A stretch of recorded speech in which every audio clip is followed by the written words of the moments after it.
His face hit the cobblestones so hard that blood gushed from his nose. Caden opened his eyes and saw his hands. Skinny, childlike, calloused from the sickle. He was lying in the middle of the village square in a torn shirt and pants held up by a string. Standing over him was a red-faced man with a pipe, spitting down at him. The village headman was yelling that the half-wit Caden Rowe had once again fainted again and was bringing shame on the clan. Children were laughing all around him. Someone threw a clump of dirt at him. Caden sat up and looked at his ribs. He could count them through the fabric. A bright blue number glowed above his left collarbone. 2. Level 2. And somewhere deep inside his head, a quiet chime rang out. A translucent panel unfolded before his eyes. Profession: Gardener of the World Tree, activated. First task: don't die before sunset. Hide your class from those around you. Yes or no? Caden blinked. He didn't understand where he was. He didn't understand why his body was so small. He didn't understand why this boy's memory contained 10 years of beatings and not a single combat skill. But he understood one thing for certain. If someone sees a 2 above your collarbone, and you're in a world where level determines everything, then you're a dead man.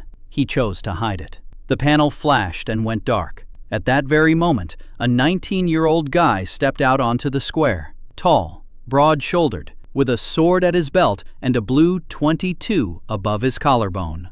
Garen Rowe, the older brother. He looked down at Caden and smirked. Then he pulled a whip from behind his belt. The head boy turned away. The children fell silent. Garen said it was time for the half-wit to learn to endure pain, because in 21 days, at the heir's assessment, he'd be enlisted and sent to the eastern border. And there, the Kronsar's raiders wouldn't stand on ceremony. The whip whistled. Caden didn't dodge, not because he couldn't, but because his body remembered. This body was used to staying still when his older brother struck him. The blow landed on his shoulder. The pain was real. Caden clenched his teeth and got to his feet. Garen swung again, but at that moment, a girl of about 13 emerged from around the corner of the house. Barefoot, with dirty knees. She was carrying a basket of herbs, and when she saw the whip, she froze. Garen barked at her to get out of the way. The girl didn't move. She stared at Caden with wide eyes, her lower lip trembling. Garen spat and put the whip away. He said he'd continue tomorrow. He turned and walked away. The girl ran up to Caden and grabbed his hand. She said she'd brought plantain for his back. Her name was Hazel. The memory surfaced in his mind. A village orphan. Her parents had been conscripted 2 years ago.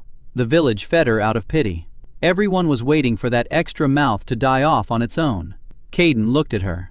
13 years old, barefoot, hungry, and the first thing she did was bring plantain for a stranger's back. He took the leaf from her hand, and at that very moment, something clicked in his head. Text appeared before his eyes. Plantain condition, 67 out of 100, lacking moisture. The soil around it is alkaline. 9 days until wilting. Caden froze. He could hear the plant. Not with his ears, with something else. Something that sat in his chest and vibrated like a tuning fork. The voice of the roots. That was the name of this ability. He saw the numbers. He saw what every stem, every root, and every leaf needed. 31 years of life, 6 years working on a farm in Oregon, a dissertation on the symbiosis of root fungi, and now it all made sense. Caden crouched down next to Hazel and said that tomorrow he'd show her how to properly harvest plantain so it wouldn't die in a week. Hazel looked at him as if he were crazy. Then she smiled. It was the first smile he'd seen in this world. That evening, Caden sat on the floor in the tiny room the clan had graciously set aside for him. The room was 2 by 3 meters. A straw mattress, a hole in the wall instead of a window. He went over what he knew in his head. The world was called Envert. 200 years ago, the Archmages learned to extract mana from the earth. A third of the continent turned into the ashfields, dead, gray land where not even moss grows. Only combat classes are valued: knights, mages, and hunters. Herbalists and alchemists are considered trash. If you can't kill, you're food. The Kingdom of Valoran has imposed a fertility tax on the peasants. 60% of the harvest goes to the treasury. The treasury is empty because the Kronsar Empire is massing troops along the eastern border, and to the west lies the forbidden forest of Iravel. It is the last expanse of living, Magical greenery on the continent. Beasts with levels over 100 emerge from it. Scouts return looking 20 years older. The Adventurers Guild has declared the forest an SS-class death zone. Caden closed his eyes. 21 days until the assessment. He's currently at level 2. He needs at least level 10. He has to hide his class. His brother wants to destroy him. The clan elder has already sold him into the ranks of the recruits, and the only thing he has are the hands of an agronomist and the mind of a scientist in the body of a 14-year-old boy whom the whole village considers a half-wit. He smirked. In his past life, he'd also been alone against the system. Only back then, they'd killed him. This time, he was going to survive. In the morning, Caden woke up before dawn. He stepped out into the clan courtyard. In the middle of the courtyard stood a plum sapling, the Roe clan's ancestral tree. It had been withering for a year. Its leaves were brown. The trunk was gray. The roots were barely clinging to the ground. Caden placed his palm on the trunk and closed his eyes. The voice of the roots responded instantly. The roots are suffocating. The soil is alkalized by livestock urine. It lacks a nitrogen-fixing symbiont. 14 days until death. Condition: 12 out of 100. Caden opened his eyes. He knew what to do. In his past life, he had saved trees in far worse condition. He walked over to the ditch at the edge of the yard. He found a tuft of wild clover. He crushed it in his hands. He pressed the green pulp into the soil at the base of the plum tree. Then he took his flask out of the storeroom. 2 hours earlier, he'd filled it with water and tossed in a piece of willow bark, salicylic acid, a natural stimulant. He watered the roots with this mixture, slowly, in a circle, just as his mother had taught him in the flower shop. The village head stepped out onto the square. People followed him. Garen stood against the wall with his arms crossed. The village head looked at Caden fiddling in the mud at the base of the plum tree and snorted. He said some halfwit had decided to play at being a gardener. He said that if there wasn't at least one flower on the plum tree by morning, Caden would be sent to the border right away, without waiting for the evaluation. Caden didn't say anything. He finished his work. He straightened up. He looked at the town hall. Then he went back to his room. He didn't sleep that night. He sat by the hole in the wall and stared at the stars. The stars were alien. The constellations were unfamiliar. He remembered the greenhouse, the pots of basil, the hum of the lamp. 3 bullets in his back for trying to save the children from poison in their food. He clenched his fists. In the morning, he went out into the yard and saw a crowd. The whole village was standing around the plum tree. The silence was so deep you could hear the wind rustling the grass. 8 white blossoms had bloomed on the plum tree. 8. On a tree that had been dying for a year. In a single night. The village elder stood with his mouth agape. His pipe slipped from his fingers and rolled across the cobblestones. Garen was as white as chalk. Lie stood off to the side with a book pressed to her chest. Ash-colored hair, quiet eyes.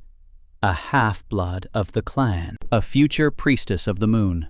She looked at Caden, and for the first time there was something in her gaze other than fear. A chime sounded in Caden's head. The Roe clan's recognition had increased. It was 3. Now it was 27. Reward, seed of the first path. Description: plant in any soil, will sprout in 1 minute. Creates a root structure covering an area of up to 50 square meters. Single use. Caden silently hid the system notification. He looked at the 8 white flowers. Clover and willow water. No magic. Just knowledge.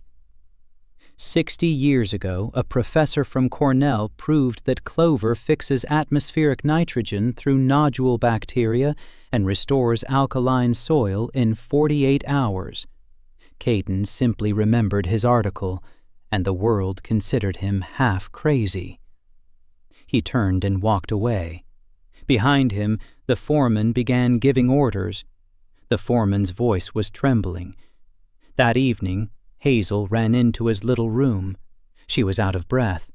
She said she'd seen Garen come to the plum tree at night. He'd been stomping on the sapling with his feet, breaking branches, plucking off the flowers. By morning, the plum tree was bare and gray again. Garin told the head boy it was a hoax, that the half-wit had hung up paper flowers. The village headman believed him, or pretended to believe him. Caden listened to Hazel in silence. Then he told her to bring some water. He went out to the plum tree in the dark. He placed his hands on the mangled trunk. Cornai's voice echoed with pain. Condition: 4 out of 100. Multiple branch fractures. Root system mechanically damaged. 3 days until death.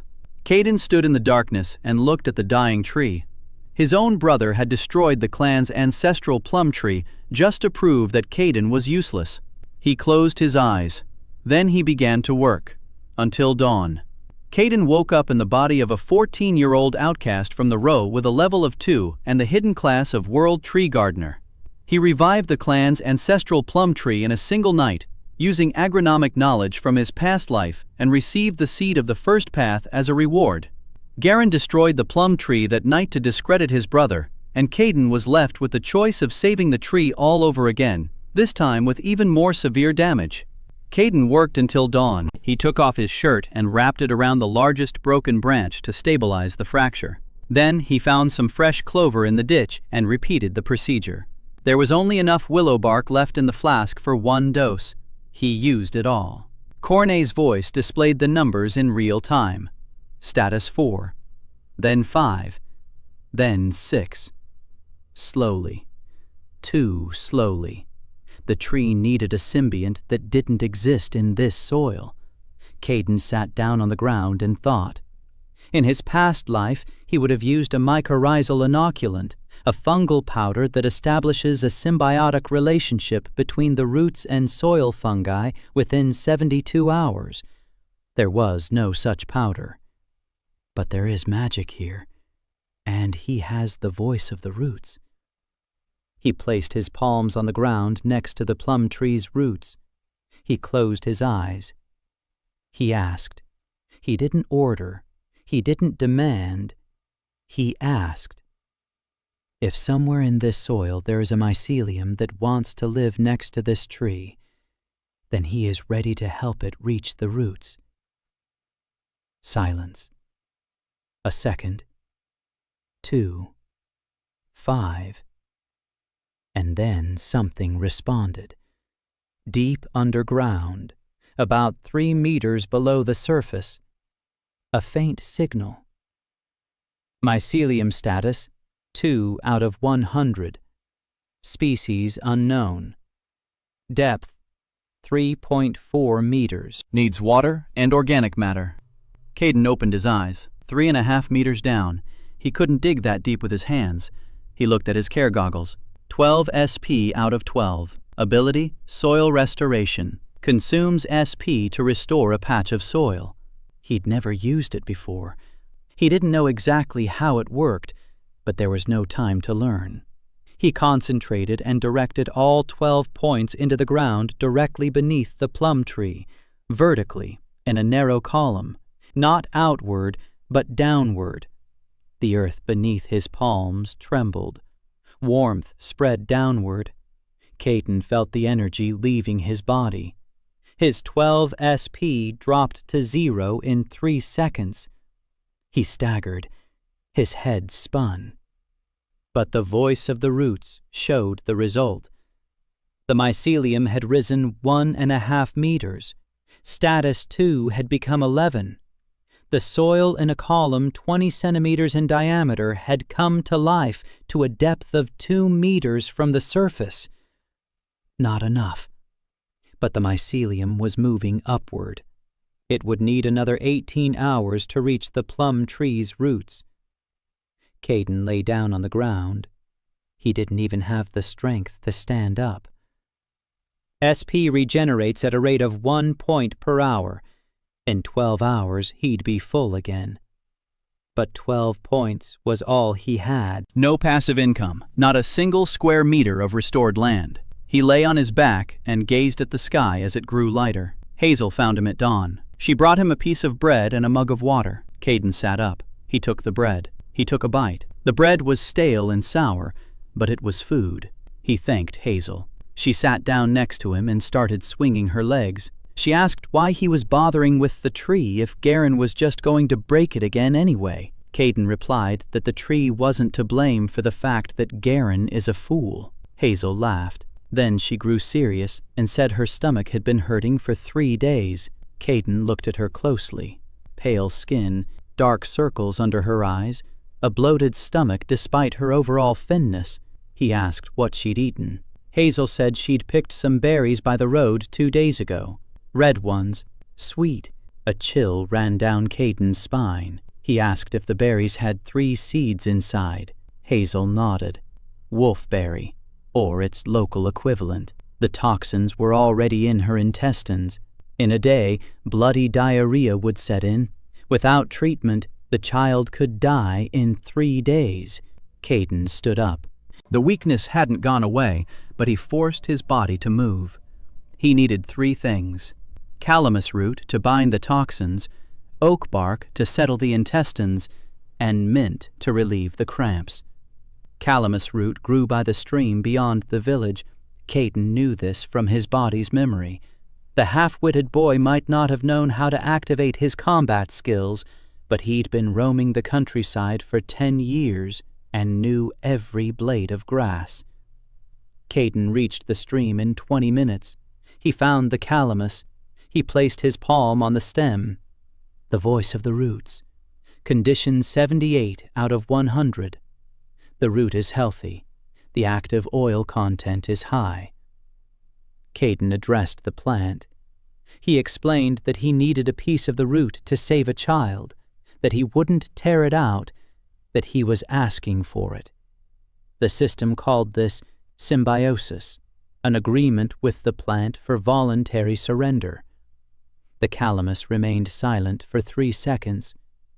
Then Caden sensed its consent, not with words, with a sensation, as if someone had nodded underground. He carefully dug up a portion of the root, exactly as much as he needed. The system confirmed it. The condition of non-greed had been met. Experience plus 30. Not much. But every point counts. He found the oak in a grove beyond the stream, an old one, over 100 years old, tree level. Caden saw the number and froze. This oak had a level, 34, for a tree. The voice of the roots revealed the full picture. A Class B magical tree. Its root system extends 12 meters, connected to the water table. Condition 91 out of 100. Caden stood before the oak and felt like an ant before an elephant. He politely asked for a sliver of bark. The oak responded instantly. The consent was so powerful that Caden's ears rang. A piece of bark broke off on its own. It simply fell away from the trunk and landed at Caden's feet. Experience plus 80. Level 2. The experience bar filled up by a quarter. He found some mint on the way back. Wild, small, but fresh, plus 15 experience. He returned to the village around noon. Hazel was lying curled up in a ball in his little room.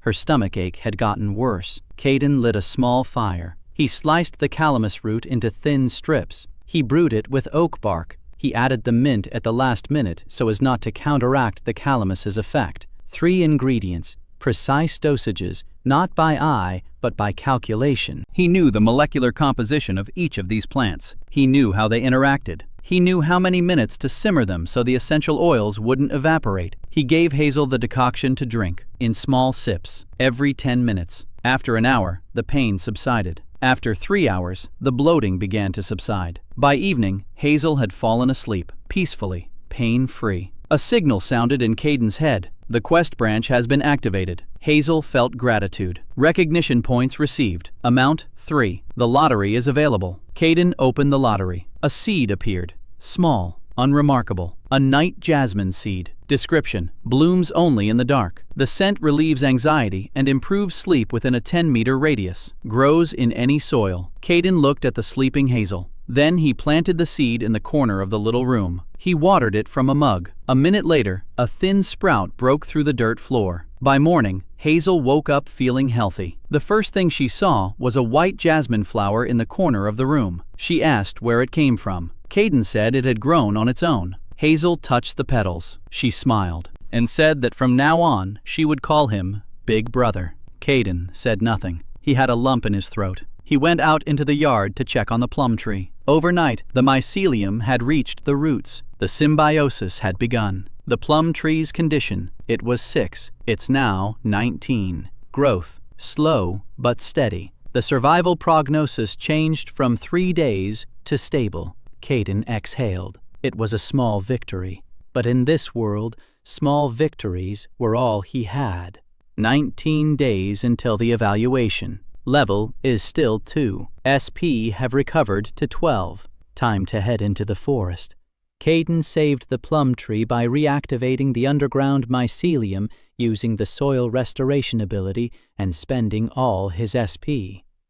Hazel had been poisoned by wolfberries, and Caden cured her with a decoction made from chivin, earning his first recognition points and a night jasmine seed from the system lottery. The mycelium reached the plum tree's roots and stabilized the tree, but there are still 19 days left until the evaluation, and Caden's level is still 2. Caden left the village at dawn on the 3rd day. He headed west. Iravel, the Forbidden Forest, an SS-class death zone. He walked along a path through a field of dead gray earth. The ash field began 2 kilometers from the village.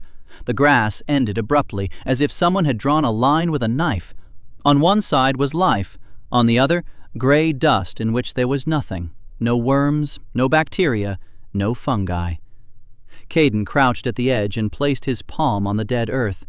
Corny's voice echoed with emptiness. Status, 0 out of 100. No magical background. Organic compounds destroyed. Soil biota completely annihilated. System recommendation, 50 SP are required to restore 1 square meter. Caden withdrew his hand.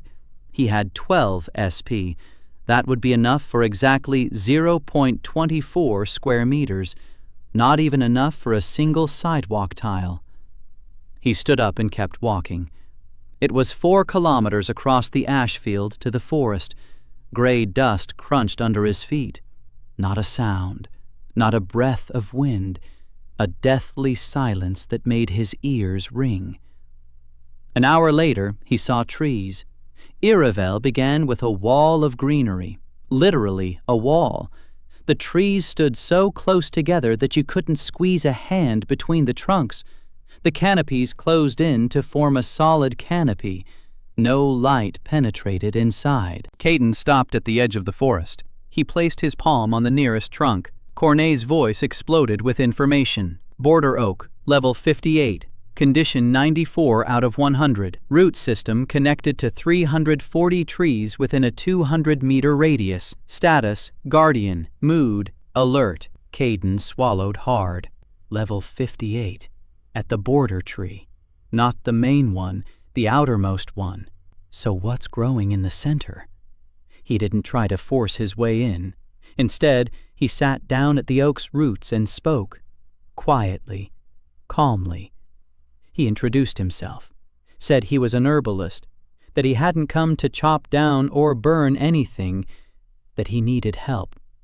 A girl was sick in the forest.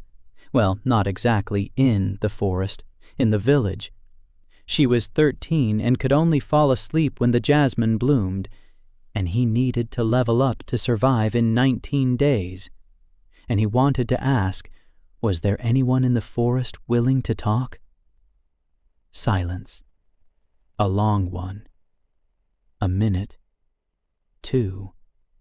Caden was already thinking they'd ignored him. And then the oak creaked. Not from the wind. There was no wind. The trunk turned, barely noticeably, a couple of degrees. A passage opened between 2 roots, narrow, just wide enough for 1 person. Caden exhaled.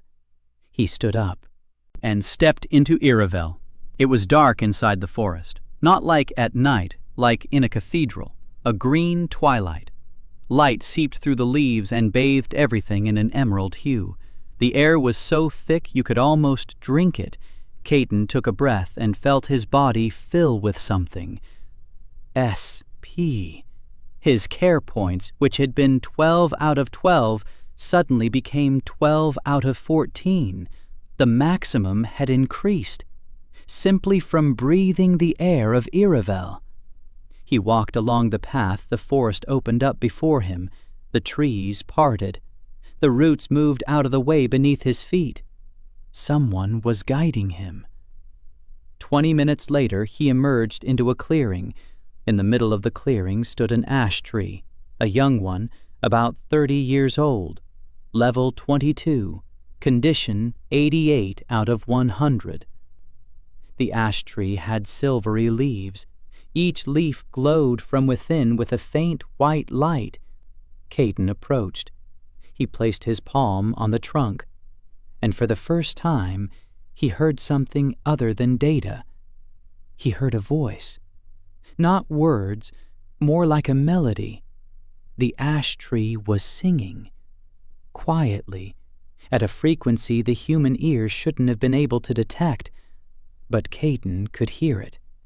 He stood there listening for 3 minutes. Then he said he needed one leaf, just one. He explained why. He explained that he wouldn't take it by force, that if the ash tree refused, he would leave. The ash tree fell silent. Then a single leaf on the lower branch trembled. The leaf broke away from the branch. It glided downward and landed in Caden's palm. Silvery, warm, alive. The system exploded with notifications, plus 400 experience. Level 2 became level 6. The no greed fulfilled. The voice of the roots skill has been enhanced. Perception radius increased from 5 meters to 20. Caden stood there with the leaf in his hand, unable to move. 400 experience points for a single leaf, voluntarily given, without violence. No greed. In this world, people spend days killing monsters to gain that much experience, but all he had to do was ask. He tucked the leaf into his shirt. He bowed to the ash tree. Then he turned to leave. Out of the corner of his eye, he saw movement. A figure stood among the trees on the opposite side of the clearing. A white mask, a dark cloak, motionless. Caden froze. Cornet's voice showed no data, as if the figure didn't exist. No level, no condition, no status, emptiness. The figure stood there for 5 seconds. Then it stepped back and vanished among the tree trunks. Caden stood there for another minute. His heart was pounding. He didn't know who it was, but he knew he'd been seen. Someone knew that a 14-year-old half-wit from the Rowe clan had entered the SS-class death zone and come out alive.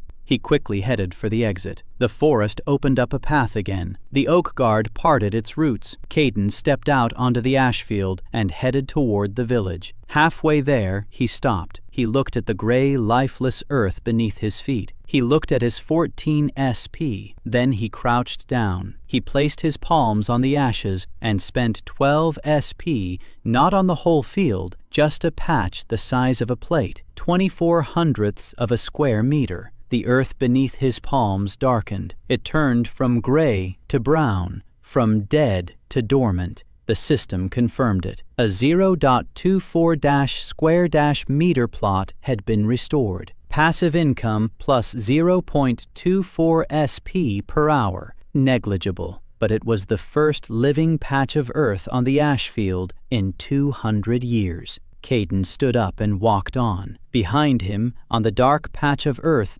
something stirred. A root, thinner than a hair. The first in 200 years. That evening in the village, Caden sat in his little room and did the math. Level 6. 18 days until evaluation. Needs at least level 10, preferably 15. SP regenerates at 12 plus 0.24 per hour. In a day, that's 12 plus 5.76. Total, 17.76. If he regenerates a small patch of the ash field every day, his passive income will grow. But slowly, too slowly. He needs another way. And then he remembered. The seed of the first path. The reward for reviving the plum tree. Planted in any soil, it will sprout in a minute. A root system covering 50 square meters. One-time use. 50 square meters means 50 SP of passive income per hour, on top of what he already has. That changed everything. But the seed is a one-time use. Using it now means losing his trump card. Saving it means growing more slowly. Caden thought about it for an hour. Then he made up his mind.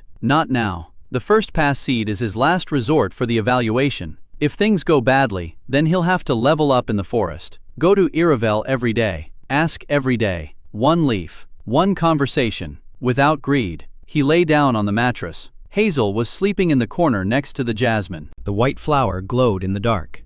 It smelled of something warm and alive. Caden closed his eyes. Tomorrow, back to the forest. Caden entered the forbidden forest of Iravel and received a voluntary leaf from a young ash tree, which raised his level from 2 to 6. He noticed a figure in a white mask watching him from the forest, a figure not detected by the voice of the root system. Caden restored the first fragment of the ash field, about the size of a plate, and decided to save the first path seed for the heirs assessment. On the 7th day, everything changed. Caden was returning from the forest with another leaf, level 9. Every day he went to Iravel. Every day he spoke with a new tree. Every day he received 1 leaf, sometimes 200 experience points, sometimes 350. Once, an old birch tree gave him 500 for spending 2 hours clearing parasitic fungus from its roots. The system counted this as healing and awarded him a reward. His passive income from the restored patches of the ash field had grown to 4 SP per hour. He restored a small patch every day on his way to the forest and back.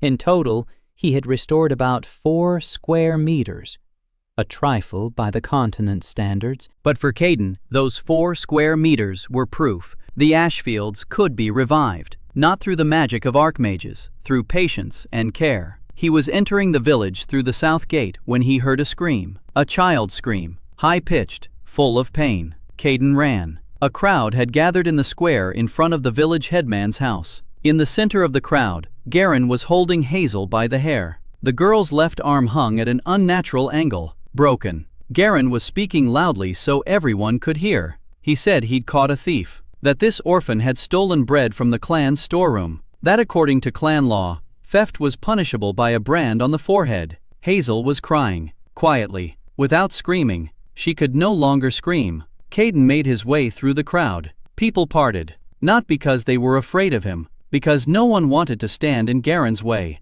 The clan elder stood by the wall, smoking. Lai watched from a second-story window. Her face was pale. Caden stopped 3 steps away from Garen. Garen looked at him and smirked. He said that some halfwit had come to defend his beggar girl. He said he could try. Level 22 against level 6. Caden didn't try. He wasn't a fighter. Not in this body, not at this level. Instead, he pulled a small clay vial from his bosom. He'd been preparing it for 3 days, every evening after returning from the forest. Valerian root to relax control over speech. Dandelion extract to stimulate memory. Wormwood juice to suppress the lie detector in the brain. 3 drops. Lasts 4 hours. 0% risk of addiction. Side effect, the person speaks only the truth. They can't stop. The elixir of truth. Caden held out the vial to Garen. He said he'd brought reconciliation tea. That, according to an old clan custom, brothers must drink it together before the assessment. Garen looked at the vial. He looked at Caden. The crowd watched. The clan elder watched. Refusing the tea of reconciliation in front of witnesses meant breaking clan custom, and Garen valued his reputation as heir. He snatched the vial, drank it in 1 gulp, tossed the clay vessel to the ground, smirked, and 30 seconds later, his face changed. His eyes widened, his mouth opened, and Garen began to speak. He told them that 2 weeks ago he had burned the clan's ancestral records, the very documents that confirmed the clan's right to the land surrounding the village. He told them that he had sold copies of those records to the Meadow Trading Guild for 200 gold pieces. He told them that he had received another 300 gold pieces in exchange for promising to hand Lee over to the guild after the assessment. Lee, his own half-sister, the half-blood he called a burden. He sold her like a commodity. Garen kept talking and couldn't stop. The words poured out of him in a torrent. The crowd was silent. The silence was more terrifying than a scream. The elder dropped his pipe for the second time that week. This time, he didn't pick it up. He clutched his heart and slumped against the wall. Lee, standing at the second-floor window, covered her mouth with her hand. Garen spoke for another 10 minutes. He admitted to stealing from the communal granary. He admitted to bribing 2 elders to lower Caden's evaluation. He admitted to destroying the ancestral plum tree that night and lying about the paper flowers. Every word fell like a stone. When the potion's effects began to wear off, Garen realized what had happened. His face turned gray. He looked at Caden. There was terror in his eyes. Not anger. Terror. Because the whole village had heard everything he'd said. Caden silently walked over to Hazel. He gently took her broken arm. He took out of his bag the splints he'd prepared in advance, made of willow twigs and strips of cloth soaked in comfrey decoction. He applied the splint. He bandaged it. The comfrey would speed up bone healing 3 times faster. In a week, her arm would be as good as new. Hazel looked up at him with tear-filled eyes. Caden lifted her into his arms and carried her to the shed. The crowd parted in silence. No one was looking at Garen. A chime rang in Caden's head. Village recognition increased, plus 55. The Elixir of Truth branch has been unlocked. New recipes are available. Recognition points earned. Amount 12. The lottery is available. He decided not to open the lottery right now. Later. Hazel first. He laid the girl down on the mattress. Jasmine in the corner spread her petals wider. The scent grew stronger. Hazel stopped trembling. 5 minutes later, she fell asleep. Caden stepped out into the yard. Lai was standing in the doorway. Her hair was ash blonde. She held a book pressed to her chest. She looked at him. Her eyes were red. She said one word. "Thank you." Then she added, "Brother?" Caden nodded. Something stirred inside him. He wasn't used to that word, not in that life, nor in this one. Lai left. Caden remained standing in the yard. Night was falling over the village. 7 days had passed. 14 remained. Level 9. SP 14 out of 18. Passive income 4 per hour. The drain is stable. Status 34 out of 100. The mycelium is active. Hazel is safe. Garen has been discredited, but Caden wasn't fooled. Garen was a level 1 problem. Behind him stood Elder Dorwin. Behind Dorwin stood the Meadow Guild. And behind the Meadow Guild, the figure in the white mask in the forest. Whoever she might be. He clenched his fists. 14 days. Caden reached level 9 after a week of daily trips to Iravel and publicly exposed Garen using the Potion of Truth in front of the entire village. It turned out that Garen had sold the clan's ancestral records and Lai herself to the Meadow Trading Guild. For the first time, Lai called Caden her brother, and Hazel received treatment for her broken arm. The 14th day. Caden stood at the border of Iravel and watched shadows flit between the trees. Fast. Too fast for ordinary beasts. Cornai's voice was picking up alarm signals from the border trees. Something was coming from the depths of the forest toward the edge. It was something big, level 40 and above. Caden took 3 steps back. He was level 11 now. Over the past week, the trees of Iravel had been giving him leaves more and more readily. Ash, birch, elm, maple. 1 leaf per tree. Each leaf was worth 200 to 500 experience points. The system tracked the growth of the voice of the roots. Its range of perception was 40 meters. It sensed the trees from a distance. It heard their mood, and right now, that mood was panic. People burst out from behind the bushes. 4 of them. 3 guys and a girl, tattered leather armor, weapons at the ready, blood on their faces. They were running. The girl was running last. Red hair, freckles, a knife at her belt, scraped knees. She looked back with every step and yelled at the others to run faster. Margot Sayers. Caden knew her from Hazel's stories. Daughter of the Hunters Guild, a D-rank adventurer, 17 years old, a reputation for being wild, the best knife fighter around. And now she was running in terror. A bear emerged from the forest behind them. No, not a bear. A creature that looked like a bear, if a bear were made of wood and fury. 3 meters at the withers, a hide of living bark. Eyes like 2 green flames. The voice of the roots. A wood guardian. Level 43. Health 100 out of 100. Status: territory defender. Mood: rage. Reason: intrusion into the nesting zone. A group of 4 adventurers had wandered where they shouldn't have. The bear roared. The ground shook. One of the guys stumbled and fell. The bear was 5 steps away from him. Margot spun around. She grabbed the fallen man and dragged him forward. They weren't getting away in time. Caden had to leave. Level 11 versus level 43. It's suicide. He's not a fighter. He has no offensive skills, no weapons, no armor. All he had were the hands of an agronomist and a head full of knowledge about mycorrhizal fungi and mineral fertilizers. He stepped forward, not toward the adventurers, toward the bear. Margot yelled at him to get out of there. She called him a weed. She said the beast would crush him like a bug. Caden didn't listen. He looked at the bear, at its bark, at its green eyes. A guardian of the forest, not a monster, a protector. It protects its territory, its trees, its cubs, just as Caden had protected Hazel. Caden stopped 10 paces from the beast. He placed his palms on the ground, closed his eyes, and began to sing.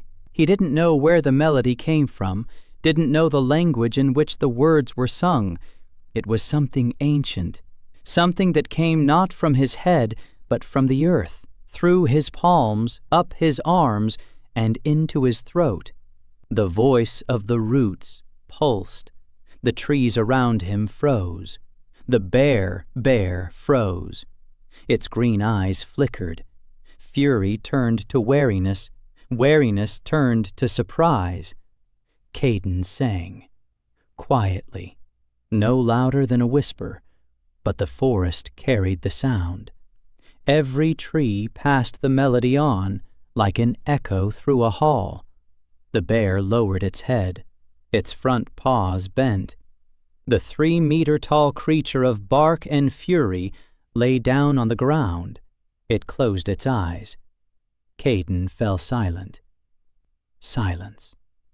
Margot stood 5 steps behind him. The knife had slipped from her hand. Caden turned to her. She looked at him as if she were seeing him for the first time. As if, instead of a 14-year-old half-wit, someone else were standing before her. Caden told her quietly to gather her people and leave. Slowly, without any sudden movements. He explained that they had entered the nesting area. There were cubs there. The guard wasn't chasing them out of anger. He was protecting his cubs. Margot opened her mouth, closed it, opened it again. She asked how he knew that. Caden replied that the tree had told him. Margot picked up her knife.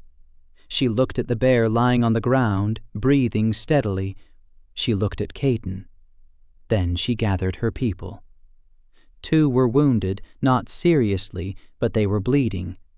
Caden stopped her. He took some ointment out of his bag. He made it every evening. Plantain, yarrow, beeswax he'd traded with a beekeeper for a bunch of mint. He treated the wounds of the two adventurers, bandaged them up. One of the guys said thank you, the other just nodded. Recognition. Plus 2 points.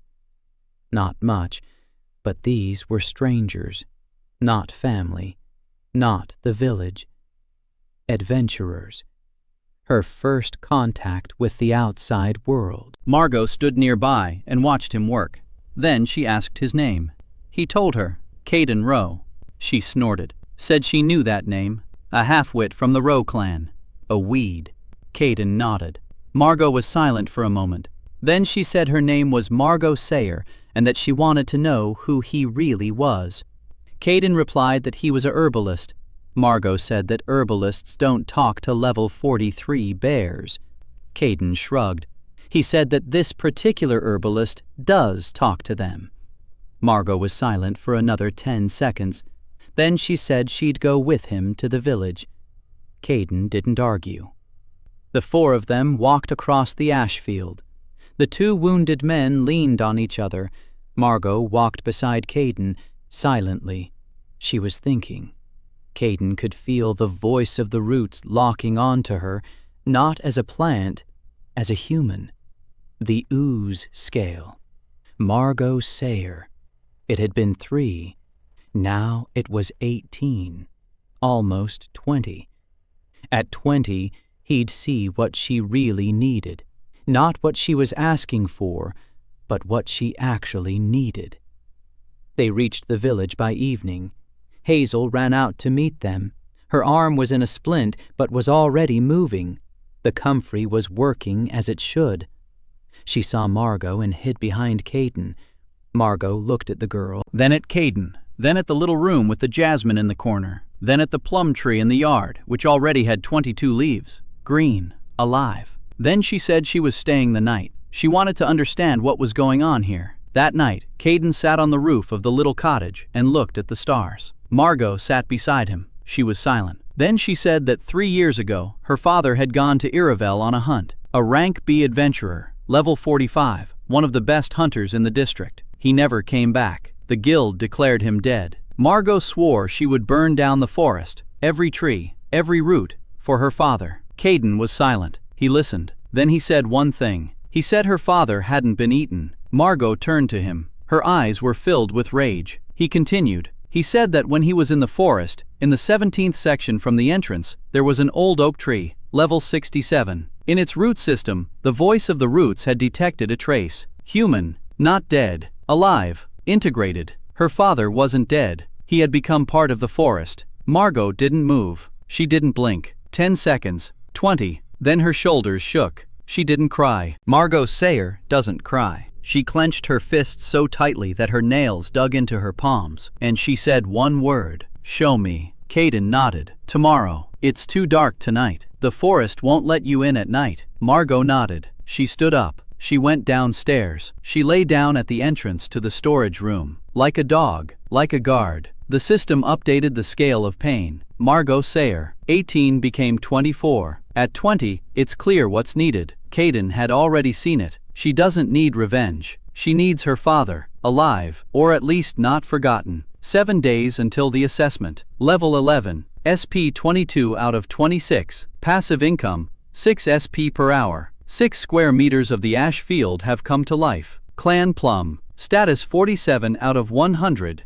Growing. Hazel is healthy. Lai brings him books from the clan library. Garen hasn't left his room for 3 days. Elder Dorwin is silent. But Dorwin's silence frightened Caden more than Gau's screams. Silent enemies are more dangerous than loud ones. And somewhere beyond the horizon, 3 riders from the Meadow Guild were galloping toward the village, with a document authorizing the conscription of recruits, with his name on the list. Caden saved Margot Sayer's squad from a level 43 tree guardian, not through combat, but with a song that calmed the beast. He told Margot that her father hadn't died, but had become part of the forest, and she decided to stay to see the proof for herself. The Meadow Guild sent 3 horsemen to the village with a document authorizing the conscription of recruits, and there were 7 days left until the heir's assessment. The Meadow horsemen arrived at dawn on the 15th day. 3 men in black cloaks with silver embroidery. Each had a level above 30 marked above their collarbone. The eldest of them dismounted at the gate and handed the scroll to the village head. The village head unrolled the paper. His hands were shaking. He read aloud. The Meadow Trading Guild demands the surrender of the following individuals in settlement of the Rowe clan's debt. First, Caden Rowe, 14 years old. Trash class. Assignment, Eastern Border Recruitment Center. Second, Lai Han, 15 years old. Class, undetermined. Assignment, at the personal discretion of the guild leader. Third, Hazel Pack, 13 years old. Class, none. Assignment, logistical needs. 3 names, 3 lives. Caden stood in the square and counted. The senior rider was level 35. The 2 escorts were levels 31 and 33. He was level 11. Margot was level 23, but she couldn't hold her own against 3 of them. A fight wasn't an option. Caden stepped forward. He said that, according to Valerina law, recruits could only be transferred after the heir's assessment. The assessment was in 7 days. Until then, no one had the right to take a clan member away. The senior rider looked at him. He narrowed his eyes. He asked how a country bumpkin knew the laws of the kingdom. Caden replied that he'd read a book. Lai had brought him the Valerina Code from the clan library 4 days ago. He'd read all 600 pages in 2 nights. The memory of an agronomist and mycologist who'd defended his dissertation was well suited to working with text. The horseman fell silent. He looked at the clan elder. The elder nodded. A law is a law. Not even the Meadow Guild can break them openly. Not yet, anyway. The horseman smirked. He said they'd be back in 7 days with reinforcements, and that if the assessment showed a level below 10, they'd take Caden away. And they'd take Lai and Hazel away anyway, because they weren't full-blooded clan members. Lai was a half-blood. Hazel was an orphan with no last name. They have no protection from the clan. Caden stood and listened. His face was impassive. Inside, everything was burning. The 3 horsemen turned their horses around and rode off. Dust settled on the cobblestones. The village was silent. Caden turned to the village elder. He asked directly, could the clan chief register Hazel and Lai as wards of the Rowe clan, officially, with a seal? That would give them protection before and after the assessment. The village head looked at him for a long time. Then he said he could, but he wouldn't, because Elder Dorwin had forbidden it. Dorwin wants to hand the girls over to the guild. It's part of the deal. Caden nodded. He turned and walked away. Margot caught up with him by the storage shed. She asked what he was going to do. Caden replied that he needed to talk to Dorwin. Margot said Dorwin would kill him. Caden replied that Dorwin wouldn't touch him. Not yet, because a dead Caden wouldn't bring the guild any money. Alive and humiliated at the assessment, he's worth more. He headed for the elder's house. Dorwin Rowe's house stood on a hill above the village. Stone, 2 stories. The only building with a tiled roof. Everything else was thatched. Caden knocked. A servant opened the door and ushered him inside. Dorwin was sitting at a desk in his study on the 2nd floor. An old man, in his 60s, skinny as a rake, cold eyes. Level 38. Warrior class. He hadn't trained in a long time, but his basic skills were still intact. A blue number glowed dimly above his collarbone, like a lamp someone had forgotten to turn off. Dorwin looked at Caden. He didn't offer him a seat. He said he knew why he'd come, and he said the answer was no. The girls would leave with the guild. It wasn't up for discussion. The clan owed Meadow 4,000 gold. 2 lives and 1 recruit would cover half of it. Caden asked what the clan owed 4,000 for. Dorwin remained silent. Then he said it wasn't the boy's business. Caden said that Garen, under the influence of the truth potion, had revealed the clan's records, about the 200 gold paid for the sale of land deeds, about 300 for Lai. In total, Garen had already received 500 gold from the guild. But for some reason, the debt was 4,000. That meant the remaining 3,500 was Dorwin's own debt. Dorwin turned pale. Caden continued. He said that before coming here, he'd sat by the plum tree for an hour, talking to the trees in the yard. Trees remember everything. They've stood there for decades, absorbing conversations through vibrations in the soil. The old elm tree by Dorvan's house remembers how, 3 years ago, Dorvan hosted guests from the Meadow Guild. It remembers the vibrations of their voices. It remembers the rhythm of their footsteps. Caden couldn't make out the words. Trees don't record speech, but he could sense the emotions: fear, greed, despair. 3 years ago, Dorvan gambled away the clan's fortune at cards, at the Meadow's underground gambling den. It wasn't a debt, it was a trap. The guild set him up on purpose. Dorvan remained silent. His hands trembled on the table. Caden said he wasn't going to tell the village about it, for now, but if Lai and Hazel left with the guild, the very next day every tree in the village would whisper the truth about Elder Dorvan Rowe. Every bush, every blade of grass. People would learn to listen. He would teach them. Dorvan looked at him. The fear in the old man's eyes was real. Not of the level 11 boy, but of what that boy knew and of what he could do with that knowledge. Dorvan said one word.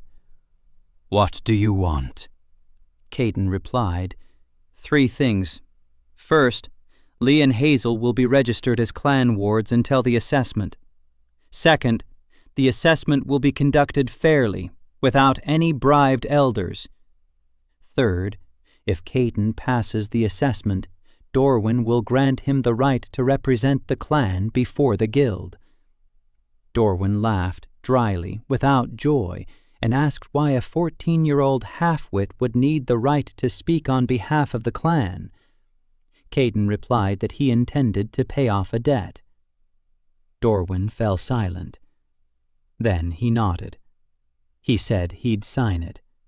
But if Caden failed the assessment, he'd be sent to the border without further discussion. And Lai and Hazel, too. Caden agreed. He left the house. Lai was standing on the street. She was waiting. Her ash-blonde hair fluttered in the wind. No, not in the wind. There was no wind. Her hair was moving on its own. Caden saw it and froze. Cornet's voice reacted to Lai for the first time, not as if she were a plant, not as if she were a human, as if she were something in between. The blood of the tree-born, carrier inactive, potential immeasurable. Lai didn't notice his gaze. She asked what Dorvan had said. Caden replied that everything was fine, that she and Hazel were under protection. Lai nodded. Then she said quietly that her hair had been acting strangely these past few days. It moved when there was no wind. Sometimes it glowed at night. She was afraid. She thinks she's sick. Caden said she wasn't sick, that it was the opposite, that he'd explain later when he understood it himself. Lai looked at him. Her eyes were full of trust, unconditional. For the first time, someone had told her that being strange wasn't an illness. The ooze scale had been updated. Lai Han. It had been 12. Now it was 22. At 20, true pain was revealed. Lai's mother had died of a mana-related illness, exhaustion after the mages had drained the earth beneath their home. Lai blames herself. She believes that if she had been stronger, she could have healed her mother. Caden could see it now. Not in her words, in the way she pressed the book to her chest. How her frail body would tense every time someone spoke of magic. How her fingers would instinctively reach for the ground when she was nervous. She didn't want to be a priestess of the moon. She wanted her mother back. Caden stood on the hill and looked down at the village below. Per days until the assessment. Level 11. The seed of the first path in his pocket. 2 trump cards up his sleeve. The elixir of truth and the knowledge of Dorvan's debt. 1 enemy temporarily neutralized. Garen, the second enemy, sits in a room, seething with rage. The third enemy, the Meadow Guild, will return in a week with reinforcements. And the fourth, a figure in a white mask, silent, waiting. Caden turned toward the forest. Iravel stood like a wall of greenery on the horizon, dark, alive, whispering. Tomorrow he'll lead Margot to the oak tree in the 17th section. He'll show her her father, and then she'll either become his ally or burn it all to the ground. Riders from the Meadow Guild brought a document ordering the removal of Caden, Lai, and Hazel. But Caden delayed the handover, citing the law of heir assessment. He blackmailed Elder Dorvan with knowledge of the clan's financial ruin from gambling and secured the girl's placement under the clan's protection. For the first time, Cornai's voice reacted to Lai, revealing in her the blood of the extinct race of the Treeborn. Margot followed Caden through Iravel in silence, a knife in her hand, her jaw clenched. Her eyes darted among the tree trunks. She hated this forest, every tree, every root. 3 years of hatred. Ever since the day her father didn't come back. Caden sensed her through the voice of the roots. Not her personally, but how the forest reacted to her. The trees contracted. They pulled their branches back, not out of fear, out of sorrow. They knew who she was, the daughter of the man who had become part of the forest, and they felt her pain. The 17th section from the entrance, Caden counted the trees. He knew the route by heart. Every day in the forest he memorized a new section. He was building a map in his head, an agronomist's habit. Know your land. The oak stood in a clearing surrounded by ferns, huge, a trunk 4 arm spans wide, bark as dark as wet earth. Level 67, condition 96 out of 100. The root system extended 15 meters down and 40 meters out to the sides. This oak was connected to hundreds of trees around it. It was a hub, the center of a local network. And within its root system lived a human trace. Caden stopped. He placed his palm on the trunk. The voice of the roots processed the information. Integrated biosignature. Human. Male. Age at the time of integration, 42 years. Duration of integration, 3 years, 2 months, 14 days. Status, symbiosis. Alive. Caden removed his hand. He turned to Margot. He told her to come closer and place her hand on the trunk. Margot didn't move. She stood 5 steps away from the oak tree, a knife in her pale fingers. Caden said he wasn't forcing her, that if she didn't want to, they'd leave, right now. Margot stood there for another 10 seconds. Then she tucked the knife into her belt. She stepped forward. She placed her palm on the bark and froze. She couldn't hear the voice of the roots like Caden could.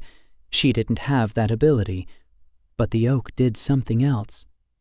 The bark beneath her palm grew warm. Not hot, warm, like a human hand. A vibration emanated from the trunk, rhythmic, slow like a heartbeat. Margot stood there, feeling the tree's pulse. And there was something familiar about that pulse, something that felt like home.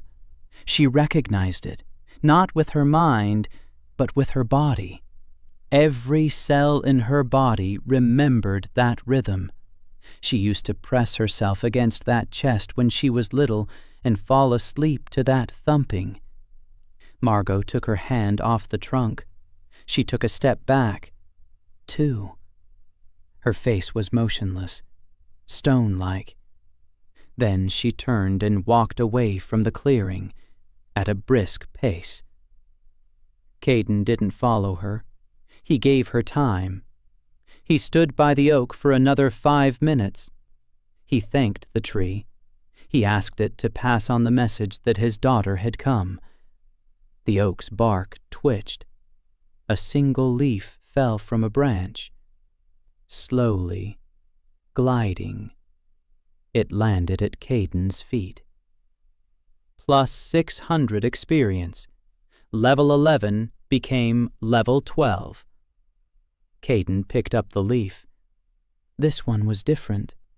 Not silvery like an ash tree's, dark green with golden veins. Heavy. The system displayed a description.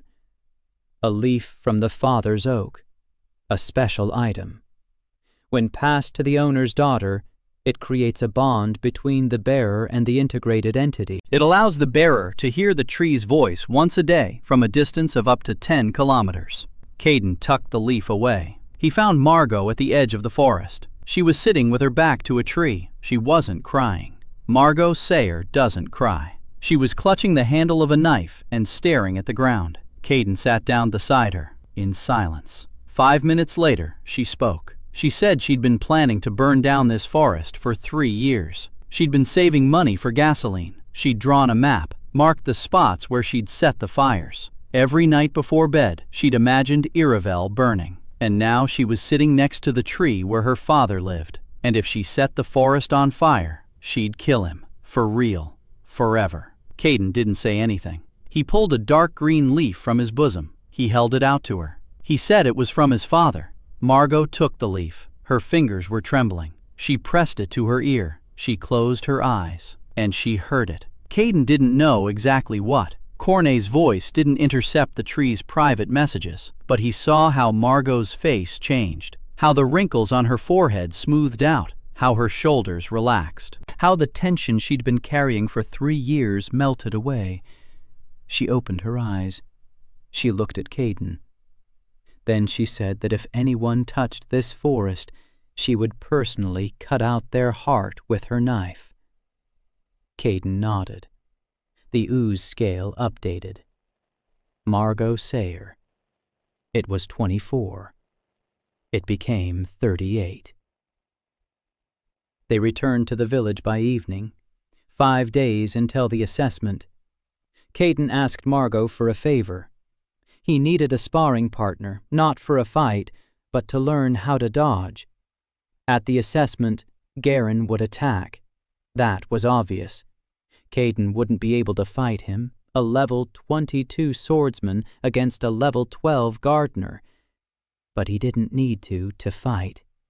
He needs to survive long enough to use the first path seed. Margot agreed. They trained outside the village every evening. Margot attacked. Caden dodged. The first 2 days, he went down within a second. On the third day, he lasted 5 seconds. On the fourth, 7. Margot said his stance was crap, but his reflexes were good, for a herbalist. Caden replied that in his past life, he'd dodged cows on a farm. Margot didn't get the joke. Lai came by every evening and brought food. She'd learned to cook porridge using the recipe Caden had given her. Simple.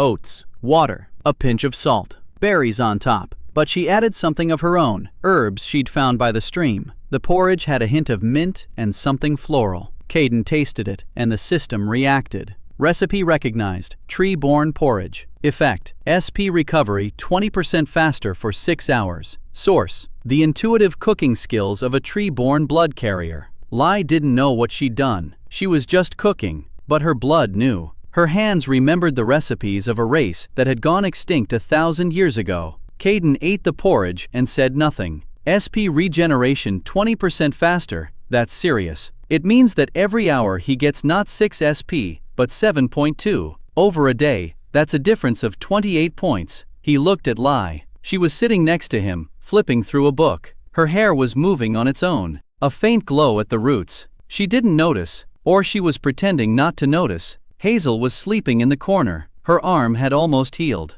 She no longer needed the splint. The comfrey had worked faster than Caden had expected. Apparently, the magical world accelerates the effects of natural remedies. He'd have to recalculate the dosages. Margot was sitting by the entrance, sharpening a knife. She hadn't left the village for 4 days now. Caden didn't ask why. He knew. 4 days until the assessment. Level 12, SP 26 out of 34, passive income 7.2 per hour, including Lee's porridge. 8 square meters of the ash field had come to life. The clan's plum tree. Status 58 out of 100, the first pass seed in his pocket.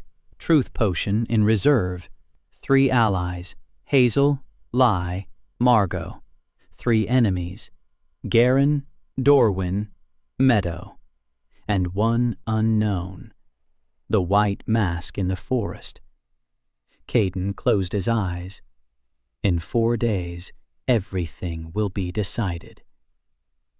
Caden led Margot to the oak tree where she sensed her father's pulse integrated into the tree and received the leaf of the father oak to communicate with him. Margot swore to protect the forest and began training Caden in evasion ahead of the assessment. Lee unconsciously prepared the porridge of the tree-born, which accelerates SP recovery, confirming her hidden heritage. The night before the assessment, the 20th day. Caden couldn't sleep. He left the village and walked toward the ash field, alone. The night air was cold. The stars felt as alien as ever. He reached the edge of the dead land. 8 square meters of dark patches amid endless gray ash. His work over the past 2 weeks. 8 square meters of life in the midst of 200 years of death. Insignificant. He crouched down. He placed his palms on the dead earth. SP 34 out of 34. A full supply. He could have spent them to restore yet another scrap. 0.68 square meters. A drop in the ocean. But Caden wasn't thinking about that. He was thinking about tomorrow. Level 13. Over the past 2 days, the trees of Iravel had given him 2 more leaves, one from a maple, 300 experience points, one from an old willow by a stream deep in the forest, 450 experience points. The willow was sick, a fungal infection in its roots. Caden spent 20 SP and 2 hours cleaning out the root system. The willow gave him a leaf with a sense of gratitude that he felt physically, a warmth in his chest, like a hug. Level 13. He needed at least level 10. He had a buffer, but Garen was at level 22, and Garen would attack. Caden sat on the ground and looked at his hands, skinny, childlike, hands that know how to plant and heal, not to kill. He didn't regret that. But tomorrow, these hands would have to protect more than just him. Lai, Hazel, and everyone he'd managed to win over with words and potions. He made a decision. He stood up. He walked to the center of the ash field, farther from the village, farther from the forest, to where the gray ash stretched to the horizon. He crouched down. He placed both palms on the lifeless ground and began to channel SP. Not into a small patch, he was pouring everything in. All 34 points, but not outward, downward. Just like back then with the mycelium under the plum tree. A pillar of living energy plunged downward, 1 meter, 2, 3, 5. He was searching for what he'd sensed at the edge of his consciousness from day 1. Something lay dormant beneath the ash field, deep down, beneath layers of dead soil. Something that had been here before the mages drained the mana. Cornet's voice trailed downward along with the energy. At a depth of 6 meters, Caden found it. A dormant symbiote. A mycelium of incredible size. Dead on the surface, but alive at its very core. A tiny core the size of a fist. 6 meters underground. Condition, 1 out of 100.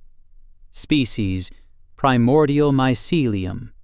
Class, unknown. Age, over 200 years. Status, dormant. Requires energy to awaken. Requires 500 SP. 500. Caden had 34. He spent it all and awakened this thing by 1%. But even 1% was enough. The ground around him trembled. Not much, like a sigh. A circle with a radius of 1 meter darkened. The gray dust turned russet, then brown, then almost black. Living soil, within a 1 meter radius. The system activated. The area has been restored. Area, 3.14 square meters. The region's dormant symbiont has been partially awakened. Passive income has increased, plus 3.14 SP per hour. Total passive income, 11.14 SP per hour. Awakening bonus. All previously restored areas are connected via the root network of the mycelium primordial. Cumulative bonus, plus 3 to SP restoration. Total, 14.14 SP per hour. Level increased. Level 13 became level 14. The soil restoration skill has been enhanced. The cost to restore 1 square meter has been reduced from 50 SP to 40. Caden lay on the ground,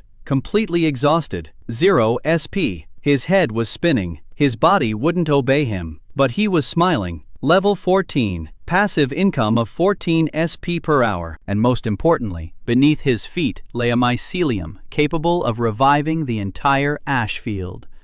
It needed 500 SP. He didn't have that much yet. But he would. 14 points every hour. In 36 hours, he'd accumulate 500 from scratch. Not today, but soon. He lay on the black, living earth amid the gray ash and gazed up at the sky. Something had changed above the village. Caden squinted. Clouds. For the first time in 10 years, clouds were gathering over the village. Dark, heavy. Rain clouds. The primordial mycelium had awakened by 1%, and that was enough to alter the microclimate within a radius of several kilometers. Living soil evaporates moisture. The moisture rises. It gathers into clouds. Basic hydrology, first-year course. Caden laughed, lying on the ground, in the darkness, exhausted, with 0 SP. He laughed because science works even in a world with magic and levels. An hour later, he was able to stand up. His SP had recovered to 14. He headed toward the village. Halfway there, it started to rain. The first rain over the Rowe clan's village in 10 years. Drops fell on the gray dust and on his face. Warm. Real. He entered the village in the rain. Hazel was standing in the square, looking up. Her mouth was open, her arms were outstretched. She was catching the raindrops in her palms and laughing. She had never seen rain before. 13 years of life and not a single drop of rain. Lai stood beside her. Her hair was glowing, brighter than ever, with a silvery light. The rain fell on her, and the glow grew stronger. She wasn't hiding. For the first time, she wasn't afraid. Margot stood by the wall with her hands in her pockets, pretending she didn't care. But Caden saw how she turned her face toward the raindrops. The village elder stepped out onto the porch. He looked up at the sky. He looked at Caden, and he said nothing. But there was something new in his eyes, something resembling doubt about his own righteousness. Morning, day 21, the heir's assessment. The night before the assessment, Caden discovered the ancient mycelium mother fungus 6 meters deep beneath the ash field and partially awakened it, spending all his SP. His level rose to 14, and his passive income increased to 14 SP per hour. The awakening of the fungus changed the microclimate, and for the first time in 10 years, it began to rain over the village. The square in front of the village headman's house was packed. The entire village was there, over 100 people. The elders sat on a wooden platform, 5 old men in dark robes, with Dorvin in the center, his face stony. Standing next to the platform were 3 horsemen from the Meadow Guild. They had returned as promised. The senior horseman stood with his arms crossed, smiling. Behind him were 7 more soldiers, 10 guild members in total, levels ranging from 28 to 35. All clan children over the age of 14 were eligible for the heir's assessment. This year, there were 4 of them. Garen Rowe, 19 years old, level 22, swordsman class. Tilda Rowe, 16 years old, level 14, archer class. His cousin, quiet, unobtrusive. Caden hadn't crossed paths with her. Wayne Rowe, 15 years old, level 11, shield bearer class. His cousin, a quiet guy with broad shoulders and kind eyes. He was the only one in the clan who hadn't badmouthed Caden. And Caden Rowe, 14 years old, level 14, class, hidden. The procedure was simple. Each heir steps onto the platform, shows their level, demonstrates a skill. The elders give their assessment. Anyone scoring below 10 is struck off the list. Those in the trash class are struck off the list. There are no exceptions. Tilda went first. She showed level 14. She drew her bow. She fired 3 times. 3 arrows hit the target, all within the circle. The elders nodded. She passed. Wayne was next, level 11. He raised his shield. He took a blow from the training golem. He held his ground. The elders nodded. He passed. Caden was called up third. He stepped onto the arena. 100 pairs of eyes, 10 of Meadows' soldiers, 5 elders. The rain had stopped an hour ago, but the ground was still wet. It smelled of living soil,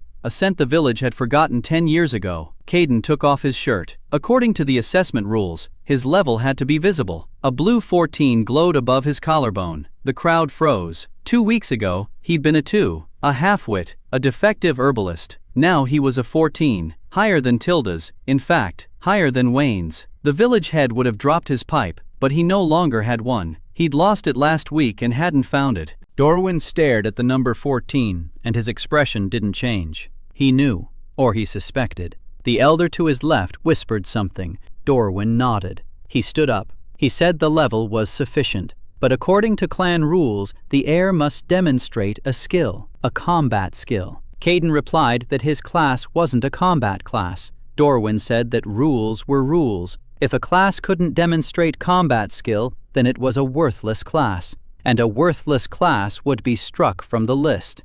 A trap, plain and simple. Dorwin was playing by the letter of the law. Caden had shown a level above 10, but without combat skill, he'd be struck from the list anyway. Then the room grew noisy. Margot stood by the wall with a knife tucked into her belt. Her face was tense. Lai watched from behind the crowd. Hazel stood next to Lai and squeezed her hand with her good hand. Caden stood on the platform and thought for 2 seconds. Then he pulled the first path seed out of his pocket. Small, plain, brown. He crouched down and drove it into the wet earth of the platform with his palm in a single blow. The earth accepted the seed. A second of silence. Then the earth cracked. A root emerged from the crack, thick, dark, followed by a second, a third, the 10th. The roots burst from the ground like snakes. They spread out in all directions. They entwined the clearing. The crowd recoiled. The elders leaped to their feet. The roots grew. In 10 seconds, they covered an area of 50 square meters. A wall of living roots rose up around Caden, 3 meters high, dense, impenetrable. Each root was as thick as an adult man's arm. And then Garen leaped. He didn't wait for his turn. He drew his sword. He leaped over the elder's platform and struck, from top to bottom, a swordsman's 22nd level, full force. A blow that would have cleaved Caden from shoulder to waist.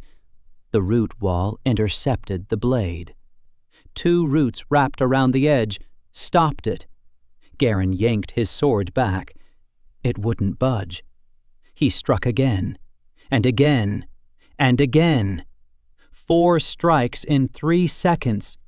Each strike was absorbed by the roots. They didn't break. They sprang back.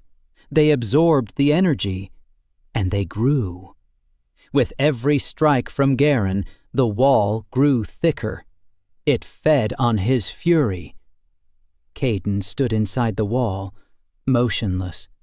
He wasn't controlling the roots directly. The seed of the first pass operated autonomously. It created a protective structure and responded to the threat. Caden simply stood there and let the seed do its work. Garen roared. He put all his strength into a single strike. The sword sank 10 centimeters into the root wall and got stuck. The roots closed in around the blade. They wrenched the sword from Garen's hands. 2 roots wrapped around his ankles. They lifted him up, turned him over. Garen hung upside down 3 meters above the ground. The sword jutted out of the root wall like an ornament. The square was silent. Over 100 people held their breath. 10 of Meadow's soldiers stood with their weapons at the ready but did not move. The senior horseman looked at the root wall and his smile vanished. Dorwin stood by the platform, white, hands at his sides. Caden emerged from the wall. The roots parted before him and closed behind his back. He stood before the elders, shirtless, a blue number 14 above his collarbone, and beneath it, a mark, small, green, a symbol no one in this world had seen in 1,000 years. The mark of the gardener of the world tree. The elder to Dorwin's left was the first to recognize. His knees buckled.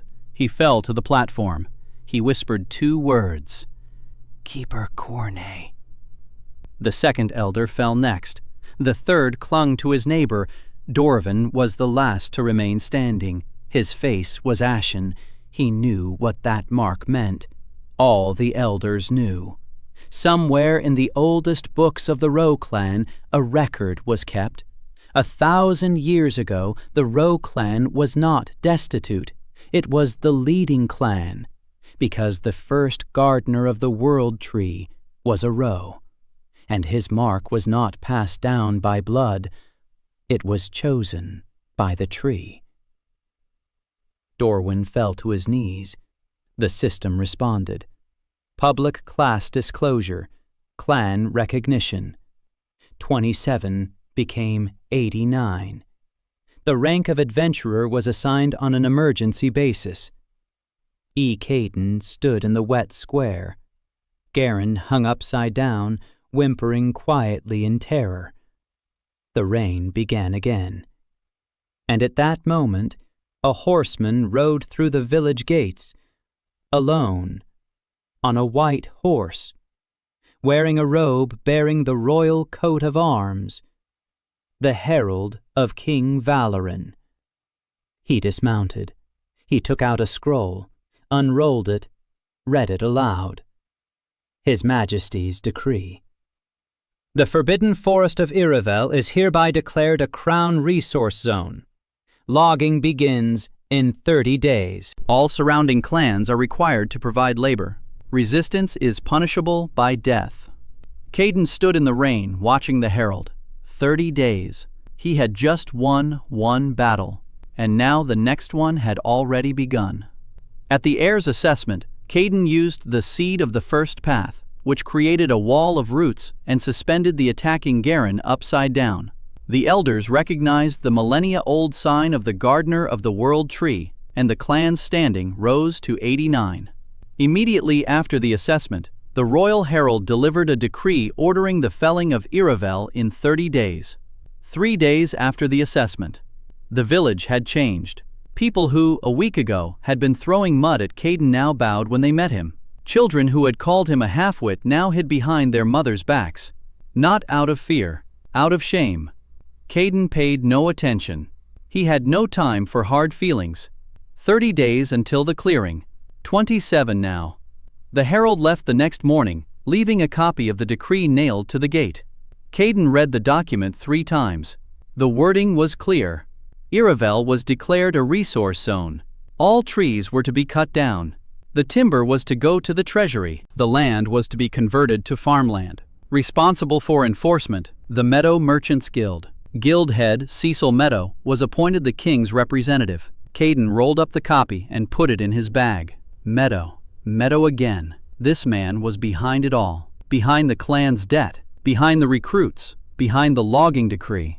Margot sat next to him, sharpening a knife. She asked what he was going to do. Caden replied that, for starters, he needed information. Who was Cecil Meadow? Where did the money come from? Who was backing him? Margot said she knew a little. Meadow controlled 1/5 of the kingdom's trade. Logging. Mines. A slave market disguised as recruitment offices. Headquarters in the capital. Meadow himself rarely appears. Slick. Polite. Smells of money. Margot spat after hearing those words. Caden nodded. He needed more, and he knew where to get it. That same day, he went to Iravel, but not for the leaves. He was heading for the oak in the 17th section, the level 67 oak, the hub of the root network. The oak greeted him with a rustle. Caden placed his palm on the trunk and asked a question. What was happening at the eastern edge of the forest? The voice of the roots relayed the information. The trees were passing signals to one another. The network functioned like a telegraph. Every root, every mushroom, every moss was part of Iravel's warning system. Over the past 3 days, people had appeared at the eastern edge of the forest. 200 soldiers, a camp, tents, horses, wagons loaded with axes and saws. The camp commander, level 44, class Knight, name unknown, but the trees remembered the vibration of his steps. Heavy, confident, accustomed to command. Caden withdrew his hand. 200 soldiers. They're already here. They're not waiting 30 days. They're preparing in advance. He went deeper into the forest, further than the 17th section for the first time. The trees parted. They recognized him. Every day he spoke to them. Every day he treated someone, removed parasites, cleared away roots, nourished the weakened ones. Iravel knew him, and Iravel trusted him. At the 30th section, the forest changed. The trees grew taller, the trunks thicker. Light barely penetrated the canopy. The air grew denser. Every breath filled his body with energy. His SP grew simply from breathing. Caden felt he was drawing closer to something. The voice of the roots hummed at its limit. His range of perception, which was usually 40 meters, expanded here to 100, then to 200. Then he stopped counting. He could sense the entire forest, every tree, every bush, every blade of grass. Thousands, tens of thousands. They were all speaking at once. The noise was deafening. Caden stopped. He concentrated. He filtered out the excess, and he heard it. A single voice, beneath all the others, deep, ancient, calm. The world tree. It was somewhere ahead, in the very heart of Iravel. Caden didn't go any further, not today. He turned around and headed back. On the way, he thought, 200 soldiers, levels 20 through 44, axes and saws, against a forest where the trees at the edge are level 58, and deep inside there are bears level 43 and higher. The soldiers won't be able to enter. Iravel will devour them. But that means bloodshed. It means war between people and the forest, and in any war, both sides lose. Caden didn't want war. He wanted the forest to remain, and he didn't want people to die. He needed a plan that would save both. He returned to the village by evening. A stranger was sitting in his little room. A girl. Her silver hair was pulled back into a simple ponytail, a modest dress, no jewelry, but her posture, her back straight, her chin lifted, her hands folded on her lap, palms down. That's how those who've been taught etiquette since childhood sit. She turned to face him, gray eyes, calm, appraising. She introduced herself. She said her name was Elle and that she was a student at the Vinemore Academy of Herbalists. She had come to study the plants of Iravel. She had heard about the assessment and the herbalist who had grown the root wall. She would like to see his work. Caden stood in the doorway, watching her. The voice of the roots was silent. The girl was not a plant, but the scale of ooze had triggered an alert. Ariel Vance, 16 years old, the youngest princess of Valerina, healer class, level 28, favor 8. Status, incognito. Caden didn't let on. He sat down across from her. He said he was glad to have guests. He asked how he could help. Ariel. No, Elle. She insisted on that name. She took a pot out of her bag. Inside the pot was a dry branch. Not a single leaf, not a single bud. A rose that looked dead. She said this rose had belonged to her mother. Her mother had died. The rose had withered 3 years ago. She'd been carrying the pot around with her ever since. She couldn't bring herself to throw it away. She asked if he could bring it back to life. Caden took the pot. He placed his palm on the dry stem. Cornet's voice. Status, 3 out of 100. The root system is alive. Barely. The stem is dehydrated. It needs a specific catalyst, but that wasn't what made Caden freeze. Additional information. A human biosignature has been detected in the root system. Female. Age, undetermined. Status, alive. Link, active. As long as the carrier of the biosignature is alive, the rose's root is alive. Caden reread it 3 times. Alive. Ariel's mother is alive. A biosignature in the roots. Like a strand of hair woven into the soil when it was planted. An old custom. Her mother planted this rose with a lock of her own hair. And the rose is alive because her mother is alive. Caden looked up at Ariel. She was looking at him with polite anticipation. Calm. Composure. But beneath that calm, he could see. Not through the voice of the roots. Through the eyes of a 31-year-old man who knew what despair disguised as good manners looked like. He said the rose was alive.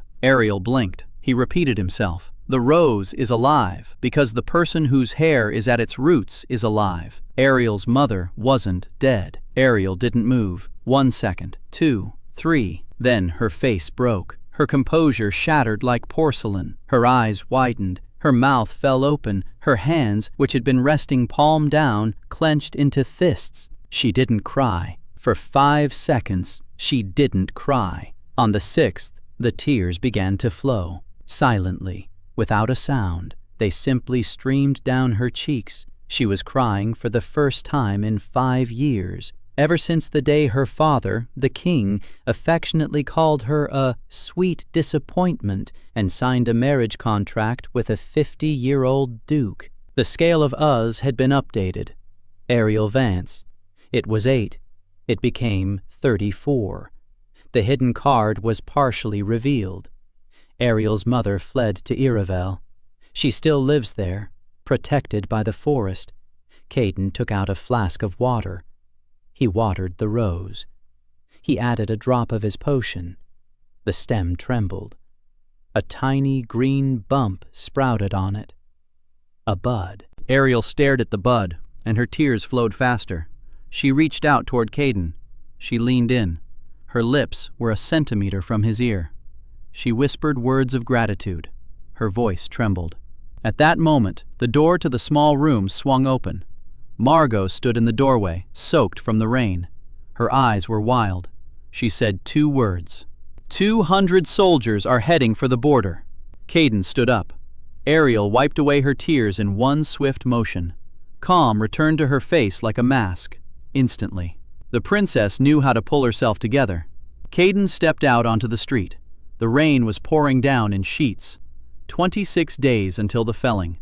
200 soldiers at the border. The princess, incognito, in his little room. The princess's mother was alive in the heart of the forest. And somewhere deep within Iravel, the world tree awaited him. Through the forest's root network, Caden discovered that 200 of Meadow's soldiers had already set up camp on Iravel's eastern border. Princess Ariel Vance arrived in the village under the name Elle, and Caden determined through the rose containing a strand of her mother's hair that her mother was alive and hiding in the forest. Ariel's favor rose to 34, and Margot brought news that the soldiers had moved toward the edge of the forest. Caden went out to the edge of Iravel at dawn, alone. 200 soldiers were camped half a kilometer from the edge of the forest, tents in neat rows, campfires, carts loaded with axes and saws, horses tied to stakes.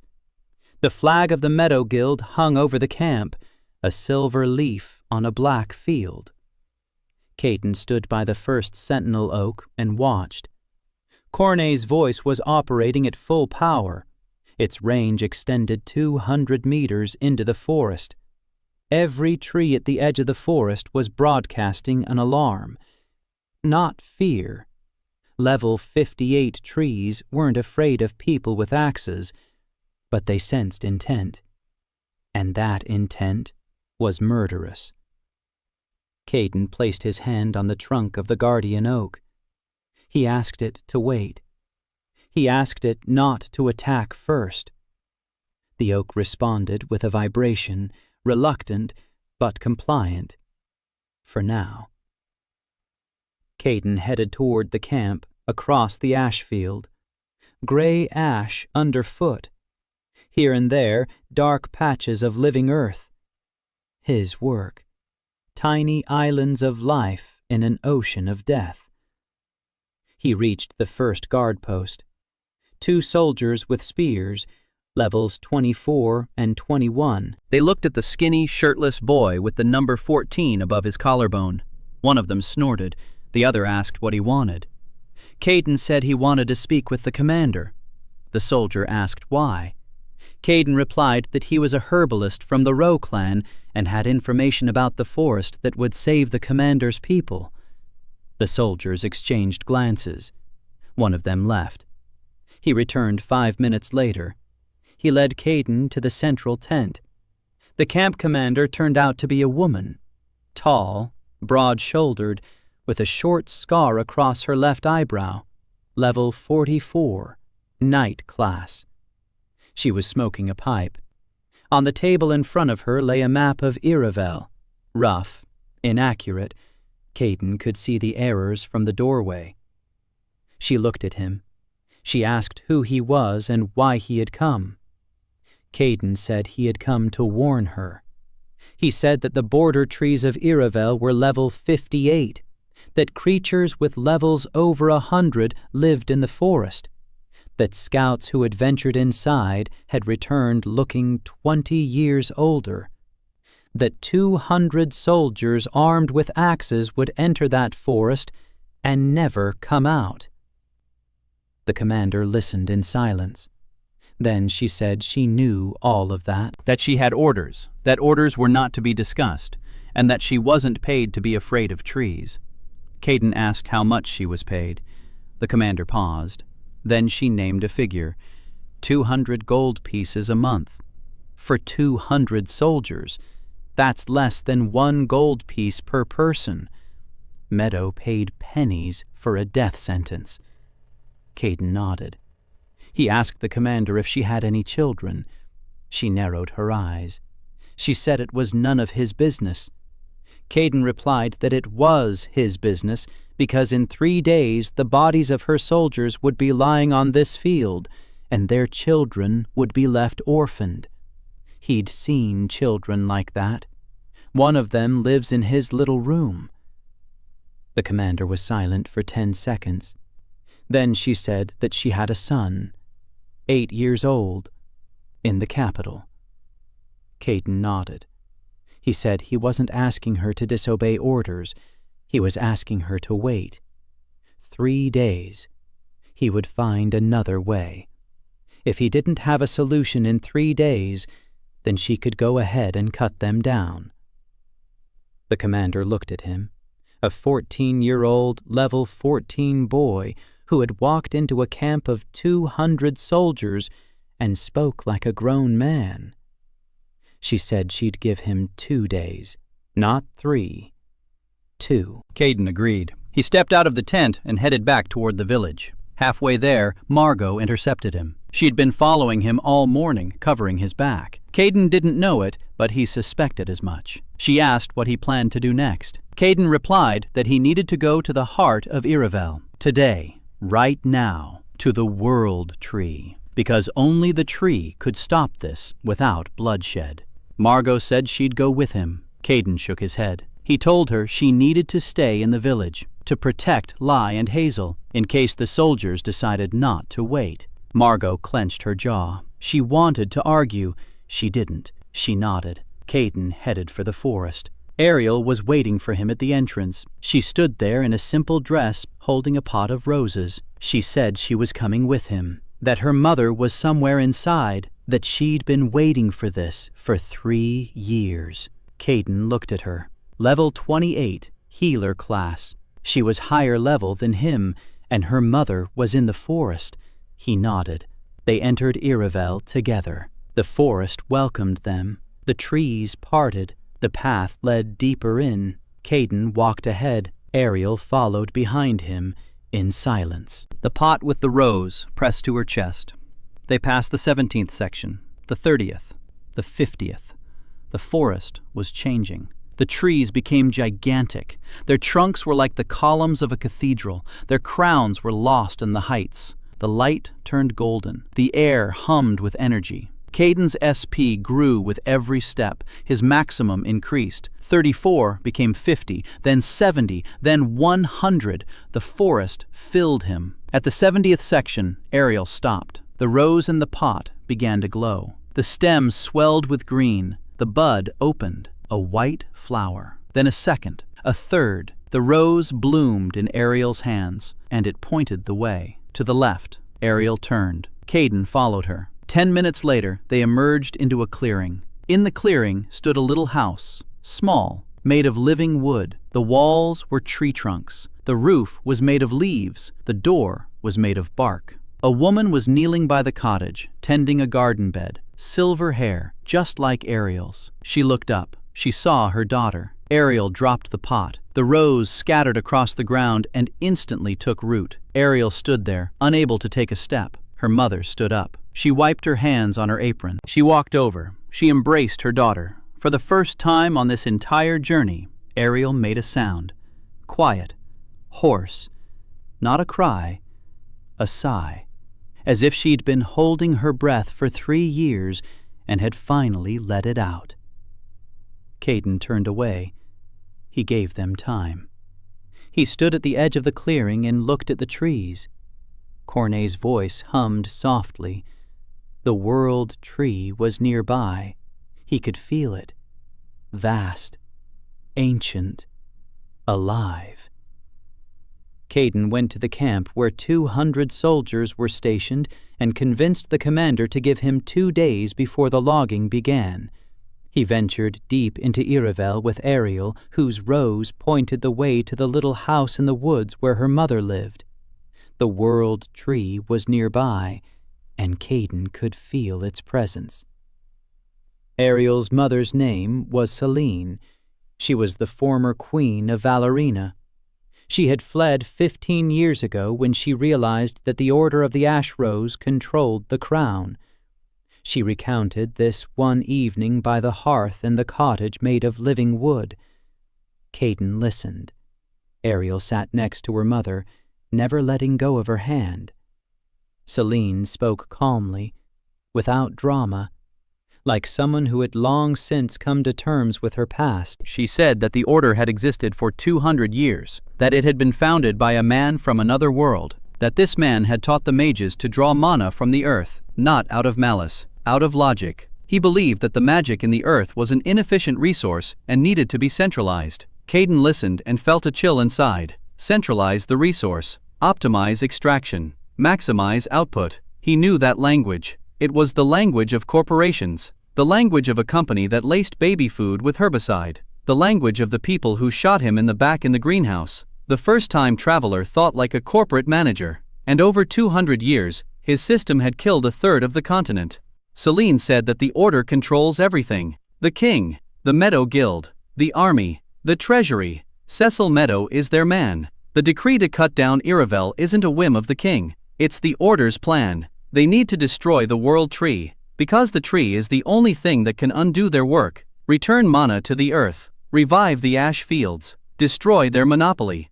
Caden asked where the first-time traveler was. Selene replied that he was in the capital, in an underground laboratory beneath the palace. He's over 200 years old. He's alive because he extracts mana from captive herbalists and alchemists. The trash classes, the ones drafted as recruits, don't go to the border.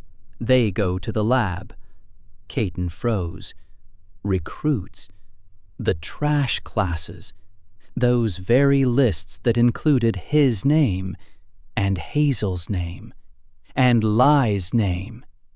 They weren't going to be sent to war. They were going to be sent to the lab, to their deaths. He stood up. He walked out of the cabin. The forest rustled around him in the night.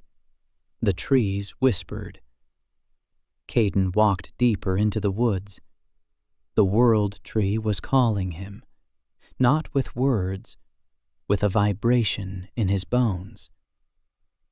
20 minutes later, he emerged before it, a clearing the size of a lake. In the center stood a tree. No, not a tree. The word tree didn't do it justice. It was the world itself. Its trunk reached up into the sky and vanished into the clouds.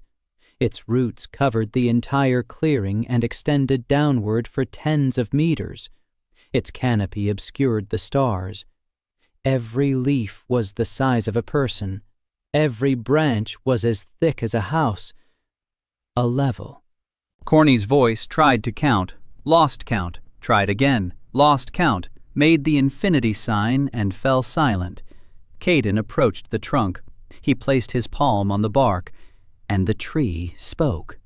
Not through the system, directly, with a voice, a human voice, a man's, tired, ancient. It said his name, not Caden Rowe, his real name, from his past life, his full name, including his mother's maiden name. Caden sank to his knees, not out of weakness, out of shock. The tree continued. It said it had called him. 200 years ago, the first human from Earth came to this world and began to destroy the Earth. The tree had been searching for another, one who knows how to heal, not kill, one who knows that the Earth is not a resource but a living being. It had waited 200 years. It found an agronomist from Oregon who was dying in a greenhouse with 3 bullets in his back, and it took him. The bullets were no coincidence. Caden was meant to die the moment he touched a living plant, a potted basil. His fingers were touching a leaf when the 3rd bullet entered between his shoulder blades. In that instant, the tree stretched its roots across the worlds and pulled out his soul. Caden knelt and listened. The tree said it needed help, that it was dying, slowly. 200 years without mana in the earth were draining it. It was clinging to its last reserves. In a year, it might be gone. And if the tree dies, the ash fields will become eternal. The mana cannot be restored. The continent will die. Caden asked what needed to be done. The tree replied, 3 things are needed. First, return the mana to the earth, at least within a kilometer's radius of the tree. The mycelium mother, which Caden awakened beneath the ash fields, is part of the tree's root network. If it is fully awakened, it will become a conduit. Mana will flow from the tree into the earth and back. The cycle will be restored. Second, stop the logging. Not by force, by truth. People are cutting down the forest because they don't know what they're doing. They were told that the forest is a resource. No one told them that the forest is the heart of the continent. Third, find the first person you come across and give him a choice. He's not a villain. He simply made a mistake. 200 years ago, he wanted to help. He wanted to make the world more efficient. He didn't understand that the earth cannot tolerate efficiency. The earth tolerates only care. Caden stood before the world tree and felt the weight of every word. 3 tasks. 2 of them were impossible for a 14-year-old boy at level 14. The 3rd sounded like madness. He closed his eyes, opened them, said one word. Okay. The tree fell silent. Then a leaf detached from the trunk. A huge one, as big as Caden himself. It glided down and settled at his feet. The system exploded. Experience. Caden stopped counting the zeros. Level 14 became level 28. Maximum SP increased to 500. The voice of the root skill reached rank A. Perception radius, all of Iravel. New skill unlocked, Call of the Roots. Description: Caden can send a message through the root network to any creature within the range. Trees, mushrooms, beasts, people standing on living soil. Caden picked up a leaf. He pressed it to his chest.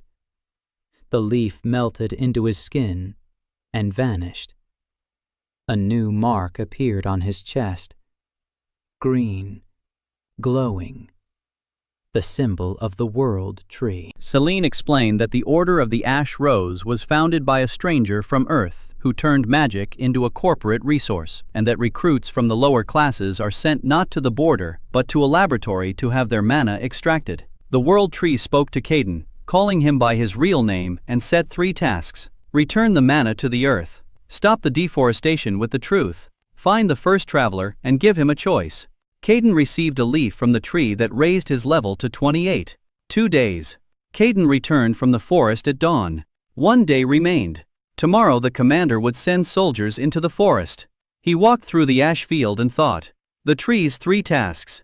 The first, return the mana. The mycelium mother fungus network under. It sleeps. It takes 500 SP for full awakening.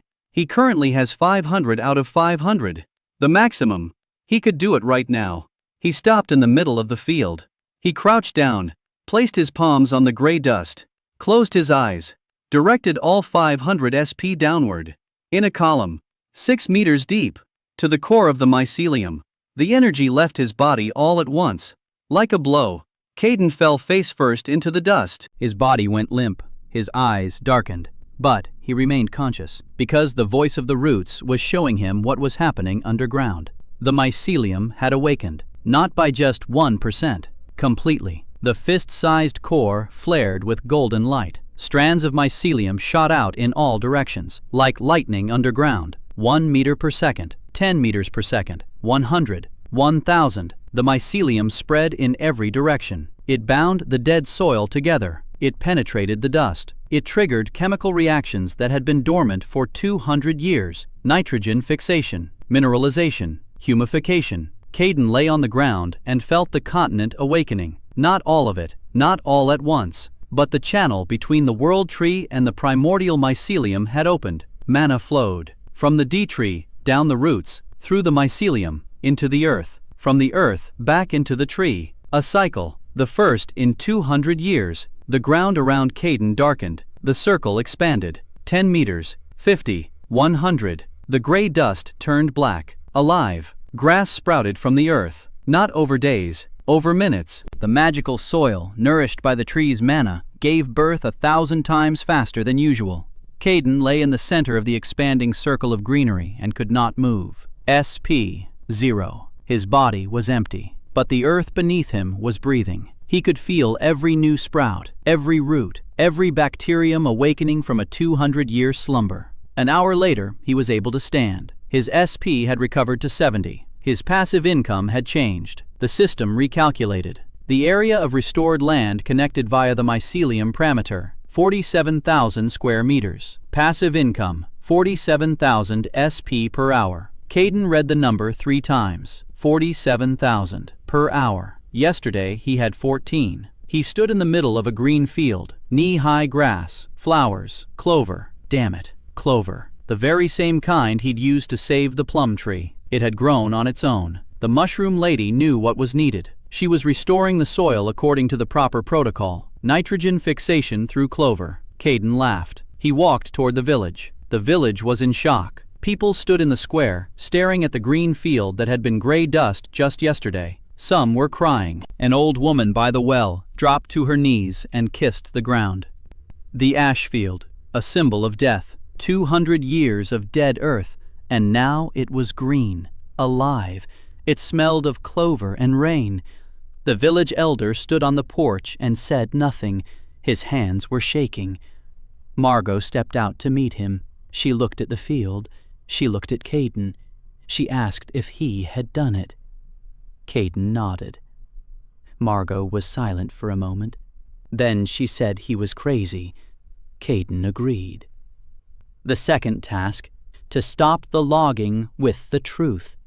He gathered everyone together, Margot, Ariel, Lai, Hazel, Wayne, who had silently joined them after the assessment and was helping however he could, even Tilda, who was an excellent archer and shot birds for the cauldron.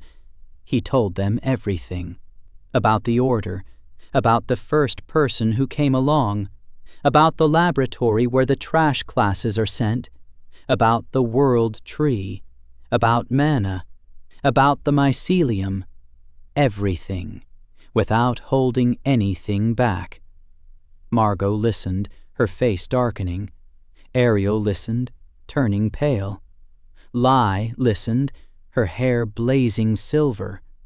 Hazel listened, pressing herself against Caden. When he finished, Margot said the plan was simple. The soldiers need to see it, not hear it, see it, with their own eyes, that the forest isn't the enemy, that the earth is alive, that they were sent to kill the very thing that can save their own villages. Caden nodded. But that's not enough. The soldiers obey their commander. The commander obeys Meadow. Meadow obeys the order. We need to break the chain. Ariel said she would break it. She stood up, straightened her back, lifted her chin. The princess had returned. She said she would go to the capital, that she would stand before her father, that she would tell the truth, about the order, about her mother, about the laboratory. She's risking her life. If the order controls the king, they'll arrest or kill her. But she has proof, her mother's rose, alive, blooming, proof that the queen is alive and that she's been lied to for 15 years. Caden said it was dangerous. Ariel replied that she knew. She left that very day, on a horse that Wayne found at a neighboring clan's, in a simple dress, without guards, carrying a pot of blooming roses. Margot wanted to go with her. Ariel refused. She said Margot was needed here, to protect the forest, to protect Caden. Margot gritted her teeth. But she nodded. There was 1 day left. Caden fully awakened the mycelium primordial mother by spending 500 SP and initiated a mana cycle between the world tree and the earth, which revitalized 47,000 square meters of the ash field in an hour. Ariel revealed her name to the group and left for the capital with her mother's blooming rose to appear before the king and expose the order of the ash rose. 1 day remained before the logging began. Morning, the last day. 200 soldiers lined up at the edge of the forest, axes on their shoulders, saws in the carts, the commander on horseback, her face stern. 2 days had passed. The boy hadn't returned with a decision. That meant the order was being carried out. Caden stepped out onto the clearing between the camp and the forest, alone. Behind him stood Iravel. Before him stood 200 armed men. The commander raised her hand. The soldiers stopped. She looked at Caden. She asked if he had anything to say. Caden said one word, yes. Then he crouched down. He placed his palms on the ground. And he used the call of the roots, a message transmitted through the root network to every person standing on living earth within its range. The mycelium, the primordial mother, had spread even further overnight. The green field now reached the soldiers' camp. They stood on living earth, and they heard. Not with their ears, with their feet, with their bodies, with their bones. Caden wasn't transmitting words, he was transmitting a memory. The memory of the earth. 200 years ago, this land was alive. Forests grew here, rivers flowed, people lived here. Children ran through the grass, old people sat under the trees. Then the mages came. They drained the mana. The land died. The grass vanished, the trees burned, the rivers dried up. The children of those children grew up on gray ash and had never seen a green field. They had never seen rain. They had never smelled clover. Until yesterday. Caden showed them yesterday how the earth came back to life, how grass sprouted from the gray dust, how the rain fell.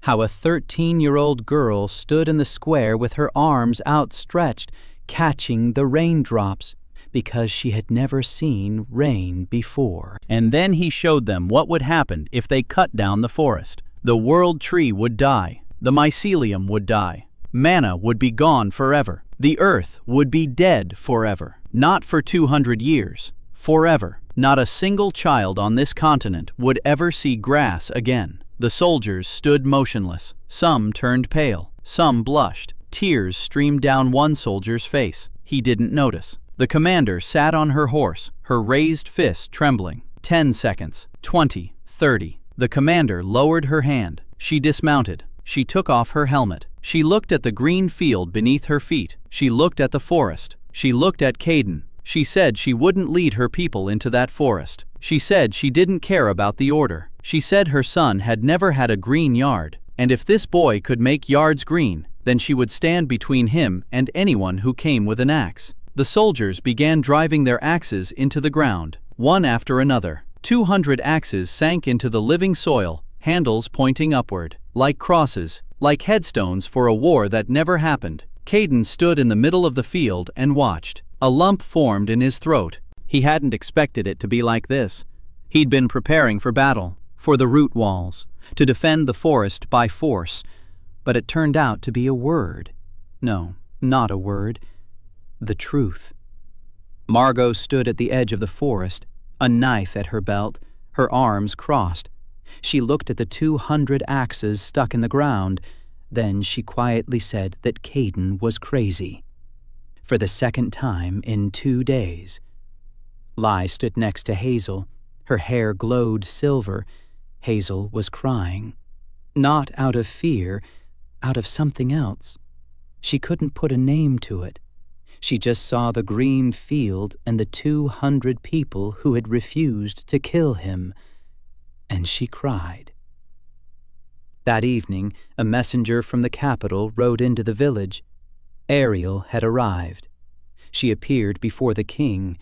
She showed him the rose. She told him about her mother. She told him about the laboratory. The king didn't believe her, but the Queen Mother did, and she demanded an investigation. The Order of the Ash Rose hadn't managed to intercept her. It happened too quickly, too publicly. Ariel spoke not to her father in his study, but before the entire court, in front of witnesses. Cecil Meadow was arrested.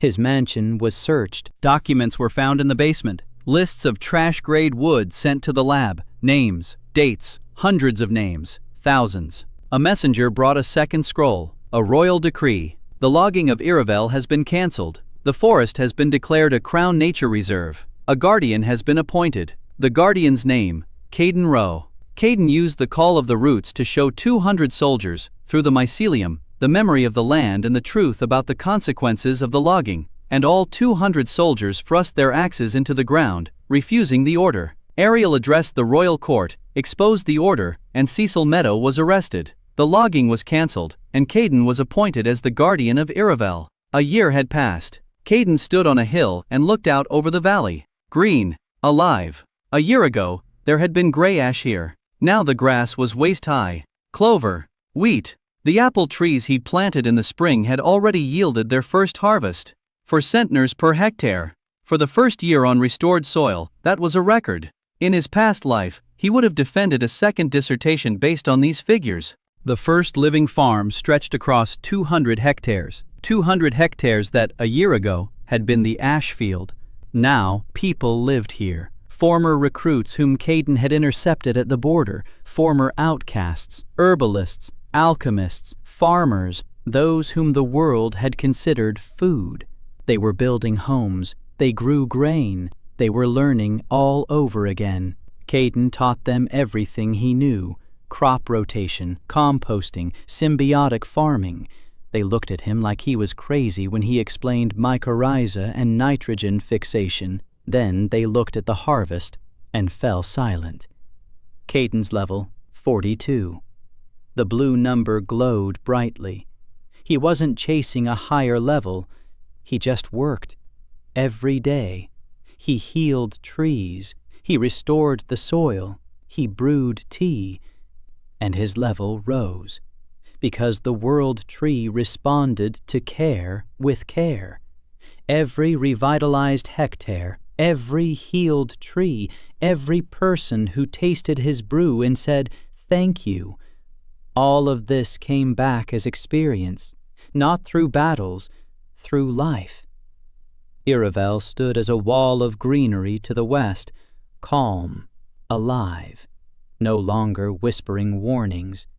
The tree guardians patrolled the border but did not attack people. Caden had worked out an agreement. People don't enter the nesting zones. The guards don't bother the farmers. A simple agreement, like between neighbors. Margot lived on the farm. She was no longer a D-rank adventurer, B rank. Level 29. Every week she went to the oak tree in plot 17. She'd press a leaf to her ear, listen to her father, return in silence, with reddened eyes. Margot Sayers doesn't cry, but sometimes she has a pollen allergy. That's what she says, anyway. Nora's pruning shears hung from her belt. Nora Kim had come to the farm 4 months ago. Tall, broad-shouldered, a scar across her eyebrow, a pipe clenched between her teeth. Caden had ordered a special pair of pruning shears from her for working with plants. She made them. He thanked her and added that now his plants wouldn't suffer from dull blades. Nora looked at him for a long time. Then, without a word, she put his stool in her smithy. She built the smithy on the farm. She forges sickles and plows. She doesn't forge swords. Never. On her back, under her shirt, Caden saw a scar. The map of Iravel's roots. She thought it was a whip mark. He knew it was the legacy of the guardians of the World Tree. He would tell her, when she was ready. Lai had grown over the past year. 16 years old, her hair glowed silver all the time. She had learned to control it. The blood of the tree-born had fully awakened after Caden brought her to the World Tree. She could hear the trees, not like Caden, through the system, directly, through her own blood. The tree sang to her. She sang back. When Lai sang in the forest, the trees bloomed out of season. She no longer hid behind a book. She stood beside Caden every day. And every evening she brewed the tree-born porridge for everyone. She called him her brother, in front of everyone, loudly. He had grown accustomed to that word, almost. Ariel returned 3 months after the order's exposure, without a crown, without a title. Her father had declared her dead to the court. Her stepmother had insisted on it. Ariel arrived in the village wearing a simple dress with just one bag. She asked Caden to teach her how to grow something with her own hands. For the first time in his life, he gave her a garden bed. She planted carrots. The first harvest was crooked and small. Ariel stood over the garden bed and laughed. She had never laughed like that before, freely, without a care in the world. Her mother Celine emerged from the forest, officially. She appeared before the village, the former queen in an apron, with dirt under her fingernails. She taught the children on the farm to read and count, and she taught Lee to control the blood of the tree-born. They were getting the hang of it. Hazel, 14 years old now. She'd grown 3 centimeters. She'd gained weight. Her cheeks had turned rosy. She was no longer starving. She carried a basket of seeds behind Caden and talked to every sprout. One morning, Caden woke up and saw Hazel sitting in the garden bed, listening to a sunflower. Her eyes were closed. Her palms were on the stem. The sunflower had turned toward her, not toward the sun, toward her. Caden activated the voice of the roots, and he saw. Hazel could hear the plant, without a system, without a class, without a level, purely, directly, more strongly than Caden ever could. She was the heir, the future gardener. The tree had chosen her, just as it had once chosen him. He stood there, watching the little girl with dirty knees, talking to the sunflower, and he couldn't fall asleep until morning after she'd called him Dad that night, in her sleep, quietly, as if she were testing the waters to see if it was okay. Sage O'Reilly. She arrived 6 months ago, with a lute and a fake smile. Caden knew from the very first second. The ooze scale showed she was lying. Confession 25 was a forgery. She was spying for the order. He knew and kept quiet. He poured her tea. He listened to her songs. He let her watch. He let her report. Because her brother was in the lab, or so she thought. 3 months later, Caden told her the truth. Quietly, with no witnesses. He told her her brother was dead, that the order had been showing her an illusion, that she'd been working for the people who'd killed the only person she lived for, Sage didn't scream. She didn't cry. She sat there for 3 days. She didn't eat. She didn't sleep. On the 4th day, she went to Caden. She said she had to tell him everything. Every report, every name, every contact. She said that after that, he had the right to kill her. Caden didn't kill her. He gave her a garden plot next to Ariel's. Sage planted lavender for her brother. The lavender bloomed a week later. Sage wept among the flowers, her first honest tears in years of lies. Now she sang real songs about the herbalist who talks to trees, about the girl who hears sunflowers, about the red-haired hunter who listens to the oak tree every week. The songs spread through the villages. People came to the farm. They looked out at the green fields. They asked to be taught. Caden taught them. The kingdom was splitting apart. Half the villages wanted Caden as their advisor. The other half feared the order.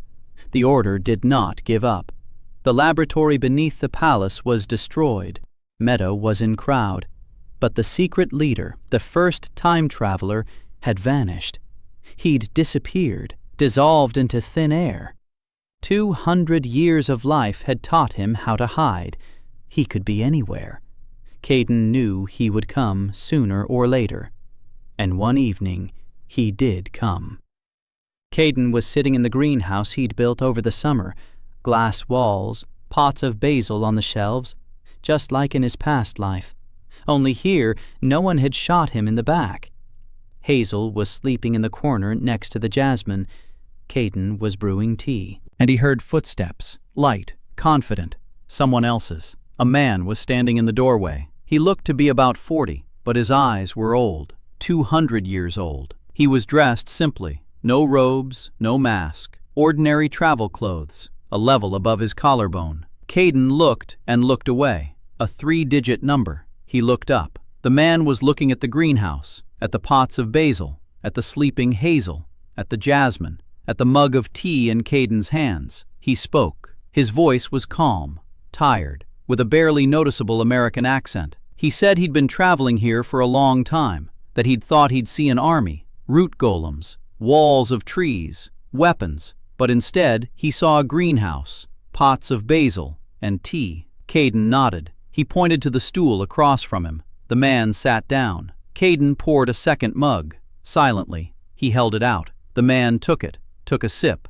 froze. This was no ordinary tea. Caden had brewed it specially, for a specific person, just as he always did, for a person who hadn't tended to a living plant with care in 200 years, for a person who had forgotten what it was like, when the earth is not a resource, but a home. The tea was simple, mint, chamomile, honey, nothing special, but Caden had brewed it for 2 hours. He'd spoken to every leaf. He asked them to be kind to the one who had forgotten what kindness was. The man held the mug and remained silent for a long time. A minute, 2, 5. Then he said his name was Daniel, that 200 years ago he had been an environmental engineer from Michigan, that he'd ended up here by accident, that he'd wanted to help, that he thought he knew better, that he optimized, automated, scaled up, and killed 1/3 of the continent, that by the time he realized it, it was already too late,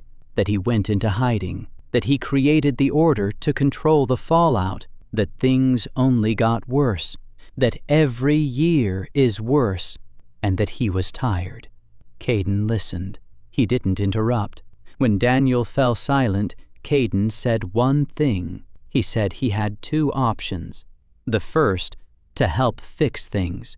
An engineer's hands are needed. 200 years of knowledge are needed. Restoring the ash fields is a project that will take decades, and there's no such thing as too many helping hands. Second, leave. The world tree could send him back, to Earth, to another time, into another body, to start over. Daniel stared at his mug. Then he looked at Hazel, who was sleeping, then at the jasmine, then at Caden. He asked if he could think it over until morning. Caden nodded. In the morning, Daniel was standing in the garden, shirtless, his 3-digit level above his collarbone, his hands in the soil. He was planting potatoes. Crooked, clumsily, like a man who hadn't touched the earth with his palms in 200 years. Hazel stood nearby, giving orders. She said the holes were too shallow and that he needed to plant them with the eyes facing up. Daniel obeyed. Caden stood on the greenhouse porch and watched. Behind him, one by one, came those who had been with him from the very first day. Margot, with Nora's pruning shears tucked into her belt. Nora, with a pipe clenched between her teeth and a hammer in her hand. Ariel, without gloves, dirt under her fingernails. Lai, with her glowing hair and the book she'd finally stopped clutching to her chest. Sage, with a lute tuned to a new melody. And Hazel, who was giving orders to a 200-year-old archmage and explaining to him how to plant potatoes properly. Caden looked up at the sky. Clouds drifted over Iravel. White, high. Ordinary. For the first time in 200 years, there was an ordinary sky above this land, with ordinary clouds, and an ordinary wind that smelled of clover. He took a handful of seeds out of his pocket. He walked over to the garden bed. He crouched down. He placed his hand on the ground. The earth was warm, alive. It was breathing. Caden smiled and began to plant. The earth was warm, alive. It was breathing. Caden smiled and began to plant.